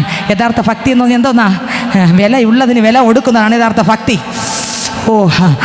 എൻ്റെ കർത്താവ് എൻ്റെ മുമ്പിലുണ്ടെന്നും അപ്പൻ്റെ മുമ്പിലാണ് ഞാനെന്നും ഞാൻ അവനിലോ അവൻ എന്നിലോ ആണെന്നും അപ്പനെ പിരിഞ്ഞ് എനിക്കൊന്നും ചെയ്യാൻ പറ്റത്തില്ലെന്നും വിലയുള്ളതാണ് എൻ്റെ ക്രിസ്തു എന്നും ഉള്ള വില കൊടുത്തപ്പോൾ തന്നെ മരിപ്പിച്ചുകൊണ്ടൊരു ജീവിതം, തന്നെ ഏൽപ്പിച്ചുകൊണ്ടിരുന്നൊരു ജീവിതം അപ്പോസ്തലന്മാർ അങ്ങനെ ആയപ്പോൾ പരിജ്ഞാനത്തിൻ്റെ വാസന അവരിലൂടെ വെളിപ്പെട്ടു. സഹോദരി പൊട്ടിച്ച് തകർന്നു പുറത്തു വന്നപ്പോൾ ആ വാസന എന്ന് പറഞ്ഞാൽ അസാധ്യ വാസന. സഹോദരിക്ക് ഇത് എവിടെ നിന്ന് വെളിപ്പെട്ടു? ഈ വെളിപ്പാട്. ഞാൻ പറയാം, അസാധ്യ വെളിപ്പാടുകൾ നമുക്ക് വരണമെങ്കിൽ ഞാൻ പറയാം, എങ്ങനെയെങ്കിലും നടന്നാൽ പറ്റത്തില്ല. ആ ഭയഭക്തിയോടെ ദൈവത്തിൻ്റെ മുൻപിൽ വീട് കിടക്കുന്ന പൈതൽ അസാധാരണമായ ചിലത് ഹല്ലേലൂയ പ്രാപിക്കാനിടയായി തീരും. ദൈവത്തിന് സ്തോത്രം. അസാധാരണമായി ചിലത് പ്രാപിക്കണമെങ്കിൽ ആ ദൈവത്തിൻ്റെ പാദപീഠത്തിൽ കിടക്കുന്ന പൈതലിനെ പറ്റൂ. അവൾക്കറിയത്തില്ല, അവൾ വേറെ ഒന്നുമല്ല, സാധാരണക്കാരി. അവൾ അങ്ങ് പോയി ഭരണി പൊട്ടിച്ചു, എണ്ണ നിറച്ച് എണ്ണ അവിടെ ഒഴിച്ചു. സ്തോത്രം. ഹല്ലേലൂയ. അതിൻ്റെ വാസന ഒരുപാട് പേർ വിലയിട്ടു. ഇന്നെന്താ ജോലിക്ക് പോകാത്ത? 500 രൂപ കിട്ടില്ലായിരുന്നോ? 1000 രൂപ കിട്ടില്ലായിരുന്നോ? 1500 രൂപ കിട്ടില്ലായിരുന്നോ? വിലയിട്ടു. അനേകർ വിലയിട്ടു. പക്ഷേ അവൾക്ക് യേശുവിനെക്കാൾ വില പിടിപ്പുള്ളതായിട്ട് ഒന്നിനെയും കാണാൻ പറ്റിയില്ല. നിങ്ങൾക്കത്രക്ക് മനസ്സിലായി? അവൾക്ക് മറ്റൊന്നിനെയും കാണാൻ പറ്റിയില്ല. ആ കൊരിന്ത്യർക്ക് ലേഖനത്തിൻ്റെ വാസനയിലേക്ക് നമുക്ക് വരാമോ? വന്ന് വായിച്ച് നമ്മൾ പ്രാർത്ഥിക്കാൻ പോകുന്നത് വായിച്ച്. ഹല്ലേലൂയ. 2 കൊരിന്ത്യർക്ക് ലേഖനത്തിനകത്ത് നമ്മൾ വായിച്ച വാസനയിലേക്ക് വന്ന് 2 കൊരിന്ത്യർക്ക് ലേഖനം 2-ാം അധ്യായം വായിക്കുമ്പോൾ അതിൻ്റെ 14-ാം വാക്യം വായിച്ചേ. 12 മുതൽ വായിച്ചേ. എന്നാൽ ഞാൻ ക്രിസ്തുവിന്റെ സുവിശേഷം അറിയിക്കുവാൻ ത്രോവാസിൽ വന്നപ്പോൾ കർത്താവിന്റെ പ്രവൃത്തിക്കായി എനിക്കൊരു വാതിൽ തുറന്നു കിട്ടിയപ്പോൾ. ഇത്രയും വെളിപ്പാടാ പ്രാപിച്ചുകൊണ്ടിരിക്കുന്നത്. കണ്ടോ? വാതിൽ തുറന്നെന്ന് ആര് കണ്ടു? പറ, ചുമ്മായാണോ എഴുതിയേ? വാതിൽ തുറന്ന് കിടക്കുന്നത് ആര് കണ്ടു? ഞാൻ നിങ്ങൾ കാണുന്നുണ്ടോ ഇത്? എന്താ കാണാത്തത്? വില കൊടുത്ത് കിടക്കത്തില്ല. കാണാത്ത എന്താ? ഇയാൾ കണ്ടുന്ന് അതാ എഴുതി വെച്ചിരുന്നു. ചുമ്മാ സ്വപ്നത്തിലുള്ളത് എഴുതിയതല്ല. വാതിൽ തുറന്നു കിട്ടിയാറേ. എന്റെ സഹോദരൻ, ഇനി എന്തിനാണ് വാതിലെന്നും കണ്ടു? എന്തിന്? കർത്താവിൻ്റെ പ്രവൃത്തിക്കാണ് മക്കളെ വാതിൽ. അല്ലാതെ ഇവിടെ കിടന്ന് ഉറങ്ങാനല്ല വാതിൽ തുറന്നത്. ഇവരോട് കൂടെ 2 ദിവസം താമസിച്ചിട്ട് പോകാൻ നിനക്കൊരു വാതിൽ തുറന്നതല്ല. പിന്നെ പറ, വാതിൽ തുറക്കുമ്പോൾ എന്തിനാണ് വാതിൽ തുറന്നെന്നുള്ള വെളിപ്പാടും കറക്റ്റായിട്ട് ആര് പ്രാപിക്കും? പകുതിയല്ലെന്ന്, കറക്റ്റ് വെളിപ്പാട്. നിങ്ങൾക്ക് എത്രയൊക്കെ മനസ്സിലായി? വെളിപ്പാടെന്ന് എന്താ? അല്പം സ്വപ്നം കാണുന്നതാണോ? അല്ല. പിന്നെ മുഴുവനും ആൾ മാറി കാണുന്നതാണോ വെളിപ്പാടല്ല? ആൾ ലൈവായി കാണും. ഏതാളിനെ ഇന്ന ആളിനെ കറക്റ്റ് കാണുന്നതാണ് വെളിപ്പാട്. അത് നടക്കുകയും ചെയ്യും. അതാ വെളിപ്പാട്. അപ്പോസ്തലൻ പറഞ്ഞ വാതിൽ തുറന്നു കിട്ടിയിരിക്കും എന്ന് എനിക്ക് ഒരു വാതിൽ തുറന്നു കിട്ടിയപ്പോൾ എന്റെ സഹോദരനായ തീത്തോസിനെ കാണാതിരുന്നിട്ട് മനസ്സിൽ സ്വസ്ഥതയില്ലായികയാൽ ഞാൻ അവരോട് യാത്ര പറഞ്ഞു മക്കദോന്യയ്ക്ക് പുറപ്പെട്ടു. ക്രിസ്തുവിൽ ഞങ്ങളെ എപ്പോഴും ജയോത്സവമായി നടത്തുകയും. അപ്പോൾ 2-ാം അധ്യായം നിങ്ങൾ 1 മുതൽ വായിച്ചു നോക്കണം. അതിനകത്ത് എഴുതിയിരിക്കുന്നു, കണ്ണീരോടുകൂടെ ജീവിച്ച സഹായമുണ്ട്. അപ്പോഴൊക്കെ ഈ അപ്പോസ്തലൻ പറയുകയാണ്, ക്രിസ്തുവിൽ ഞങ്ങളെ എപ്പോഴും ജയോത്സവമായി. 2-ന്റെ 1 മുതൽ ടക്കനെ വായിച്ച്. എന്നാൽ ഞാൻ വീണ്ടും നിങ്ങളുടെ അടുക്കൽ വരുന്ന ദുഃഖത്തോടെ ആകരുതെന്ന് ഞാൻ നിർണയിച്ചു. ഞാൻ നിങ്ങളെ ദുഃഖിപ്പിച്ചാൽ എന്നാൽ ദുഃഖിതനായവനല്ലാതെ ആരെന്നെ സന്തോഷിപ്പിക്കുന്നതാ? ഞാൻ ഇത് തന്നെ എഴുതിയത്, ഞാൻ വന്നാൽ എന്നെ സന്തോഷിപ്പിക്കേണ്ടിയവരാൽ ദുഃഖമുണ്ടാകരുത് എന്നും വെച്ച് എന്റെ സന്തോഷം നിങ്ങൾക്ക് എല്ലാവർക്കും സന്തോഷമായിരിക്കുമെന്ന് നിങ്ങളെ എല്ലാവരെയും കുറിച്ച് വിശ്വസിച്ചിരിക്കൊണ്ടുമാകുന്നു. വളരെ കഷ്ടവും മനോവ്യസനവും ഉണ്ടായിട്ട് വളരെ കണ്ണുനീരോടുകൂടെ ഞാൻ നിങ്ങൾക്ക് എഴുതിയത് നിങ്ങൾ ദുഃഖിക്കേണ്ടതിനല്ല, എനിക്ക് നിങ്ങളോടുള്ള വലിയ സ്നേഹം നിങ്ങൾ അറിയേണ്ടതിനത്രേ. ഒരുവൻ എന്നെ ദുഃഖിപ്പിച്ചു എങ്കിൽ അവൻ എന്നെയല്ല, ഒരു വിധത്തിൽ ഞാൻ കണക്കിലേറെ പറയരുതല്ലോ, നിങ്ങളെല്ലാവരെയും ദുഃഖിപ്പിച്ചിരിക്കുന്നു. അവന് ഭൂരിപക്ഷത്താൽ ഉണ്ടായ ഈ ശിക്ഷ മതി. അവൻ അതിദുഃഖത്തിൽ മുങ്ങിപ്പോകാതിരിക്കേണ്ടതിന് നിങ്ങൾ അവനോട് ക്ഷമിക്കുകയും അവനെ ആശ്വസിപ്പിക്കുകയും തന്നെ വേണ്ടത്. കണ്ടോ? നമുക്ക് ക്ഷമിക്കാൻ മാത്രമേ വന്നിട്ടുള്ളൂ. ഒറ്റ സ്വിച്ചേ ഉള്ളൂ, ക്ഷമ. നമുക്ക് ദൈവവൈദ്യൻ എത്ര സ്വിച്ചുണ്ട്?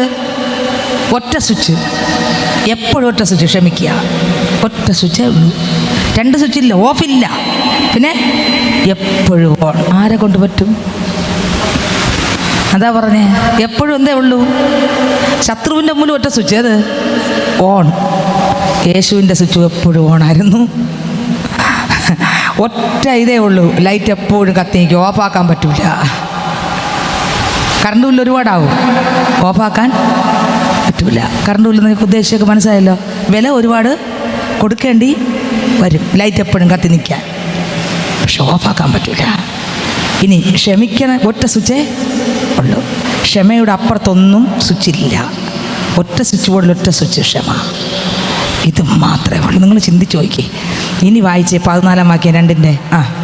ക്രിസ്തുവിൽ ഞങ്ങളെ എപ്പോഴും ജയോത്സവമായി നടത്തുകയും. നിന്ന് കിട്ടുമ്പോഴും ജയോത്സവം, ദുഷി കിട്ടുമ്പോഴും ജയോത്സവം, കളിയാക്കുമ്പോഴും ജയോത്സവം, ഒറ്റപ്പെടുമ്പോഴും ജയോത്സവം, പരിഹസിക്കുമ്പോഴും ജയോത്സവം, അടി കിട്ടുമ്പോഴും ജയോത്സവം. കാരണം എന്താ? ഒറ്റ സ്വിച്ചേ ഉള്ളൂ. ഒറ്റ സ്വിച്ചേ ഈ മനുഷ്യനുള്ളൂ. ഇപ്പോൾ യേശുവിൻ്റെ സ്വിച്ച് ഇപ്പോൾ ആക്ക് കിട്ടി. ഡെമസ്കോസ് മുതൽ സ്വിച്ച് ഫിറ്റ് ചെയ്തതാ. അന്ന് മുതൽ ഇന്ന് വരെ ഒറ്റ സ്വിച്ചേ ആക്കുള്ളൂ. ഇതൊക്കെ എന്നിൽ വരാതെ ഞാൻ ഈ തുള്ളിച്ചാടിയിരുന്നൊന്ന് കാര്യം.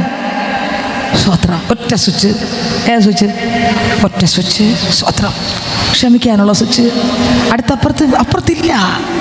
ക്ഷമയുടെ ഓപ്പോസിറ്റ് ദൈവമക്കൾക്കില്ല. സ്വത്രം. ഒറ്റ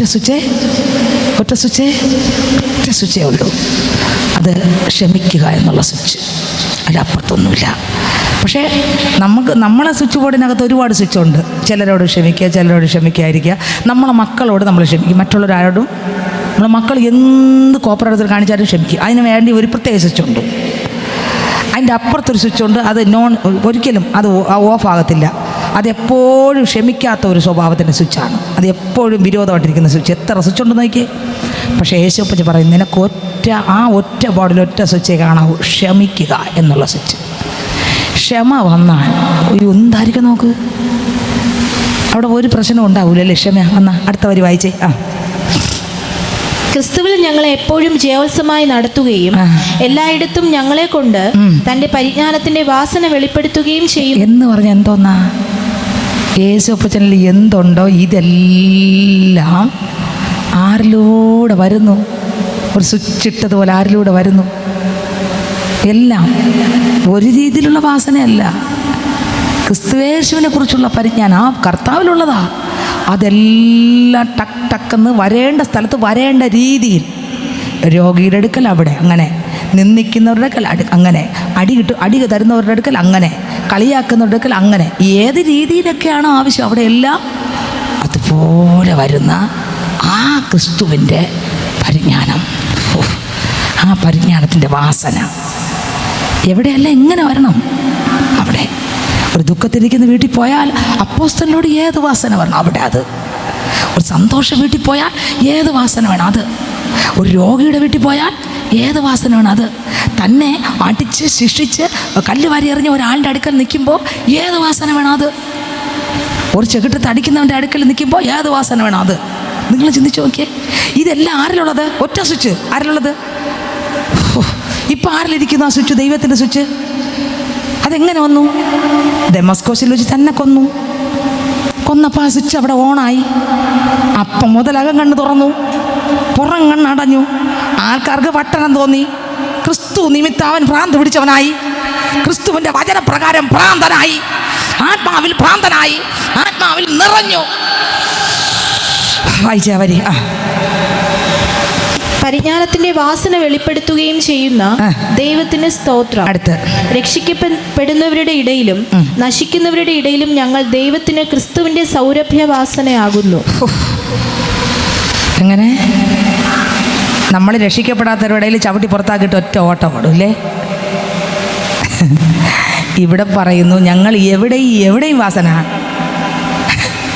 അല്ല, ഒരിടത്തും ചിലർ പറയും നമുക്ക് സാഹചര്യം അനുകൂലമാണെങ്കിൽ, അത്തിയുടെ കാര്യം പറഞ്ഞ പോലെ ഞാൻ നിർത്താം, നിന്നാൽ ഈ ലേഖനം എടുത്താൽ ഉള്ള കുഴപ്പമെന്ന് പറഞ്ഞാൽ നിന്നാൽ അങ്ങ് നിൽക്കും. അങ്ങനെയാണ് ലേഖനത്തിൻ്റെ വചനം.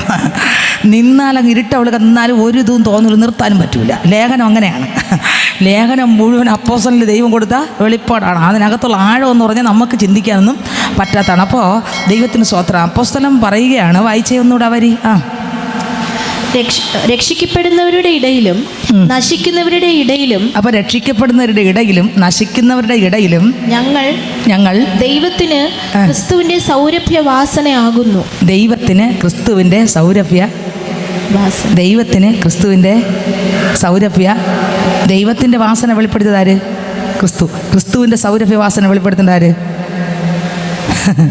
ദൈവത്തിന് സ്വത്രം. ആരുടെയൊക്കെ ഇടയിൽ നമ്മൾ പറയും, അത്തിയുടെ ഉമ പറയും പോലെ, അത് എന്തോന്നാ പറയുന്നത്? സീസണിലല്ല അത്തിയുടെ അടുക്കൽ യേശു വന്നത്. അത് ഫലം കൊടുക്കുന്ന സീസണല്ല. ആ സമയത്തല്ല അത്തി കായ്ക്കത്തില്ല. പക്ഷെ ആ സമയത്ത് വന്ന് യേശു പയൻ എന്ത് ചെയ്തു? അത്തിയിൽ ഫലമില്ലാത്തതുകൊണ്ട് ശാസിച്ചു. നമ്മൾ പലപ്പോഴും ക്രിസ്ത്യാനികളെന്ന് പറയുന്നത് നമ്മൾ പിന്നെ സീസണിൽ മാത്രമേ, സാഹചര്യങ്ങളെല്ലാം അനുകൂലമാണെങ്കിൽ ക്ലോസപ്പ് കാണിക്കും, ചിരി കാണും, ആനന്ദം കാണും, വാസനയൊക്കെ വെളിപ്പെടും, പാട്ടും പ്രാർത്ഥനയൊക്കെ വരും. ദൈവം ഇങ്ങനെ ചെയ്തു, അയ്യോ എനിക്ക് ദൈവം ഇത് ചെയ്തു, അയ്യോ എനിക്ക് ദൈവം അത് ചെയ്തു. പക്ഷേ അൺസീസൺ ആണെങ്കിൽ എന്നാലും ദൈവം എന്നെ ഇങ്ങനെ ആക്കിയല്ലോ. നോക്ക്, സീസൺ ഏത് പറ? അൺസീസൺ എന്ന് പറഞ്ഞാൽ സീസണിൽ മാത്രം ഈ അത്തി, അതിൻ്റെ മൂട്ടിൽ കോടാലിയും. കർത്താവ് ഉദ്ദേശിക്കുന്ന അത്തി അതല്ല. സീസണിലും അൺസീസണിലും, ഏത് രാത്രിയും ഏത് പകലും, ആര് വന്നാലും ആര് വന്നില്ലെങ്കിലും, ആര് നിന്നാലും ആര് നിന്നില്ലെങ്കിലും, എവിടെ പോയാലും ഫലം കായ്ക്കുന്ന ക്രിസ്തുവിൻ്റെ മാറോട് പറ്റിക്കിടക്കുന്ന ഒരാളായി ഞാൻ ക്രിസ്തുവിലും ക്രിസ്തു എന്നിലും എൻ്റെ മുമ്പിൽ യേശു എപ്പോഴും ഉണ്ടെന്നും ആ ഒരു ഉറപ്പ്, ക്രിസ്തുവിൻ്റെ സ്നേഹം എന്നെ നിർബന്ധിക്കുമ്പോൾ, എൻ്റെ അകത്ത് ക്രിസ്തു എന്നെ സ്നേഹിച്ച സ്നേഹം ഓർക്കുമ്പോൾ, എൻ്റെ അകത്തുനിന്ന് ക്രിസ്തുവിൻ്റെ ആ ഭയഭക്തി പുറത്തു വരുമ്പോൾ, ആ വരുന്ന ഒരു അനുഭവം, ആ ഭയഭക്തി, ആ ഒരു ദൈവകൃപ നമുക്ക് എത്ര പേർക്ക് ആഗ്രഹമുണ്ട്? നമുക്കെല്ലാവർക്കും വേദശുവിനോട് പറഞ്ഞ് ആഴമായ തിരുവചനമാണെന്ന് കർത്താവ് വെളിപ്പെടുത്തിയത്. ഇന്ന് ഇതിനകത്ത് എത്ര പേർക്ക് ദാഹമുണ്ട്, ആഗ്രഹമുണ്ട്? അപ്പച്ച, ഈ വചനം എൻ്റെ അകത്ത് എൻ്റെ ജീവനായി, എൻ്റെ ജീവിതമായി. അതെ അപ്പ, ആ സഹോദരി എൻ്റെ അപ്പൻ്റെ അടുക്കൽ വന്നപ്പോൾ ആ കർത്താവ് കൽഭരണി പൊട്ടി, ആ ഭരണി പൊട്ടി. ഞങ്ങൾ പൊട്ടുകയാണെങ്കിൽ അപ്പ വാസനയ്ക്ക് വരും, ദുർഗന്ധമേ വരൂ. പക്ഷേ വാസന വരണം, വാസന വരണം. രക്ഷിക്കപ്പെടുന്നവരുടെ ഇടയിലും രക്ഷിക്കപ്പെടാത്തവരുടെ ഇടയിലും ദൈവത്തെ കണ്ടുമുട്ടിയവരുടെ മുമ്പിൽ മാത്രമല്ല ഗ്ലോറിയും പ്രൈസലോടും. അവിടെ മാത്രം ഞാൻ സ്വത്രമൊക്കെ പറഞ്ഞ് ഭയങ്കര ഹാപ്പി. അപ്പുറത്ത് ചെല്ലുമ്പോൾ എനിക്ക് വരുന്ന ഒരു വിരോധമുണ്ട്. പാടില്ലപ്പാ. അതാണ് മതത്തിൽ നിന്ന് വരുന്നത്, അതാണ് ജഡത്തിൽ നിന്ന് വരുന്നത്. രണ്ടിടത്തും രണ്ട് രീതിയിലുള്ള ഭക്തി വേണ്ടപ്പാ. ക്രിസ്തുവിൻ്റെ ഭക്തി വേണം. അതിനുവേണ്ടി എന്നെ ഒരുക്കണപ്പാ. ഇതാ വിലപ്പെട്ടത് മാത്രം സ്വീകരിച്ച് ഉറപ്പിക്കാൻ ഭയഭക്തി നിമിത്തം പെട്ടകം ഒരുക്കി. ഭയഭക്തി ഉണ്ടെങ്കിലേ അപ്പൻ്റെ വചനത്തിൽ ജീവിക്കാൻ പറ്റൂ. ഭയഭക്തി ഉണ്ടെങ്കിൽ ഒരു ജയജീവിതം നയിക്കാൻ പറ്റും. ഭയഭക്തി ഉണ്ടെങ്കിലേ ദൈവം കൽപ്പിക്കുന്ന കൽപ്പന അത് ജീവനായി ജീവിതമായി വരും. ഭയഭക്തി ഉണ്ടായതുകൊണ്ടാണ് നോഹ ആ പെട്ടകം പണിതത്. രക്ഷ പ്രാപിച്ചു ജീസസ്. ഭയഭക്തി നമുക്ക് എത്ര പേർക്കുണ്ട്? ഹല്ലേലൂയ. ആ കർത്താവിൻ്റെ അടുക്കലേക്ക് നമ്മെ തന്നെ ഏൽപ്പിച്ചു കൊടുത്തിട്ട് പറയാം, കർത്താവ് ഇതാ അപ്പൻ്റെ അടുക്കലേക്ക് വരുന്നു. എൻ്റെ യേശുപ്പാ, കർത്താവേ, അപ്പൻ്റെ കൃപ എൻ്റെ മേൽ പകരണേ, അപ്പൻ്റെ ശക്തി എൻ്റെ മേൽ പകരണേ, അപ്പൻ്റെ അഭിഷേകം എൻ്റെ പകരണമേ, അപ്പൻ്റെ വരങ്ങളെന്നെ നിറയ്ക്കണേ, അപ്പൻ്റെ ഫലങ്ങളാൽ നിറയ്ക്കണേ. ഹല്ലേലൂയ. സ്വോത്ര. ദൈവമേ, അപ്പച്ച, ഹല്ലേലൂയ. അങ്ങേ ഒന്ന് എനിക്ക് കാണണം. പറഞ്ഞേ, അങ്ങേ ഒന്ന് കാണുവാൻ, അങ്ങയുടെ ശബ്ദം കേൾക്കുവാൻ, അങ്ങേ മാത്രം സ്നേഹിപ്പാൻ, അങ്ങേ മാത്രം സേവിപ്പാൻ വരുന്നു നാഥ. അങ്ങേ കാണുവാൻ. ആരൊക്കെ പറയും? വരുന്നു നാഥ അങ്ങേ കാണുവാൻ, വരുന്നു പ്രിയനേ നിൻ ശബ്ദം കേൾക്കുവാൻ, ഇതിലും ആഴവാൻ അങ്ങേ സേവിപ്പാൻ, ഇതിലും ആഴവാൻ അങ്ങേ സേവിപ്പാൻ, ഇതിലും ആഴവാൻ അങ്ങേ സ്നേഹിപ്പാൻ, ഇതിലും ആഴവാൻ അങ്ങേ സേവിപ്പാൻ. അങ്ങേ ഒന്നു കാണുവാൻ, അങ്ങേ ശബ്ദം കേൾക്കുവാൻ, അങ്ങേ മാത്രം സ്നേഹിപ്പാൻ, അങ്ങേ മാത്രം സേവിപ്പാൻ. അങ്ങേ ഒന്നു കാണുവാൻ, അങ്ങേ ശബ്ദം കേൾക്കുവാൻ, അങ്ങ് മാത്രം സ്നേഹിപ്പാൻ, അങ്ങ് മാത്രം സേവിപ്പാൻ വരുന്നു നാഥാ. അങ്ങേ കാണുവാൻ വരുന്നു പ്രിയനെ, കേൾക്കുവാൻ ഇതിലും ആഴവാൻ, അങ്ങേ സ്നേഹിപ്പാൻ ഇതിലും ആഴവാൻ, അങ്ങേ സേവിപ്പാൻ ഇതിലും ആഴവാൻ, അങ്ങേ സ്നേഹിപ്പാൻ ഇതിലും ആഴവാൻ, അങ്ങേ സേവിപ്പാൻ ഇതിലും ആഴവാൻ, അങ്ങേ സ്നേഹിപ്പാൻ ഇതിലും ആഴവാൻ, അങ്ങേ സേവിപ്പാൻ.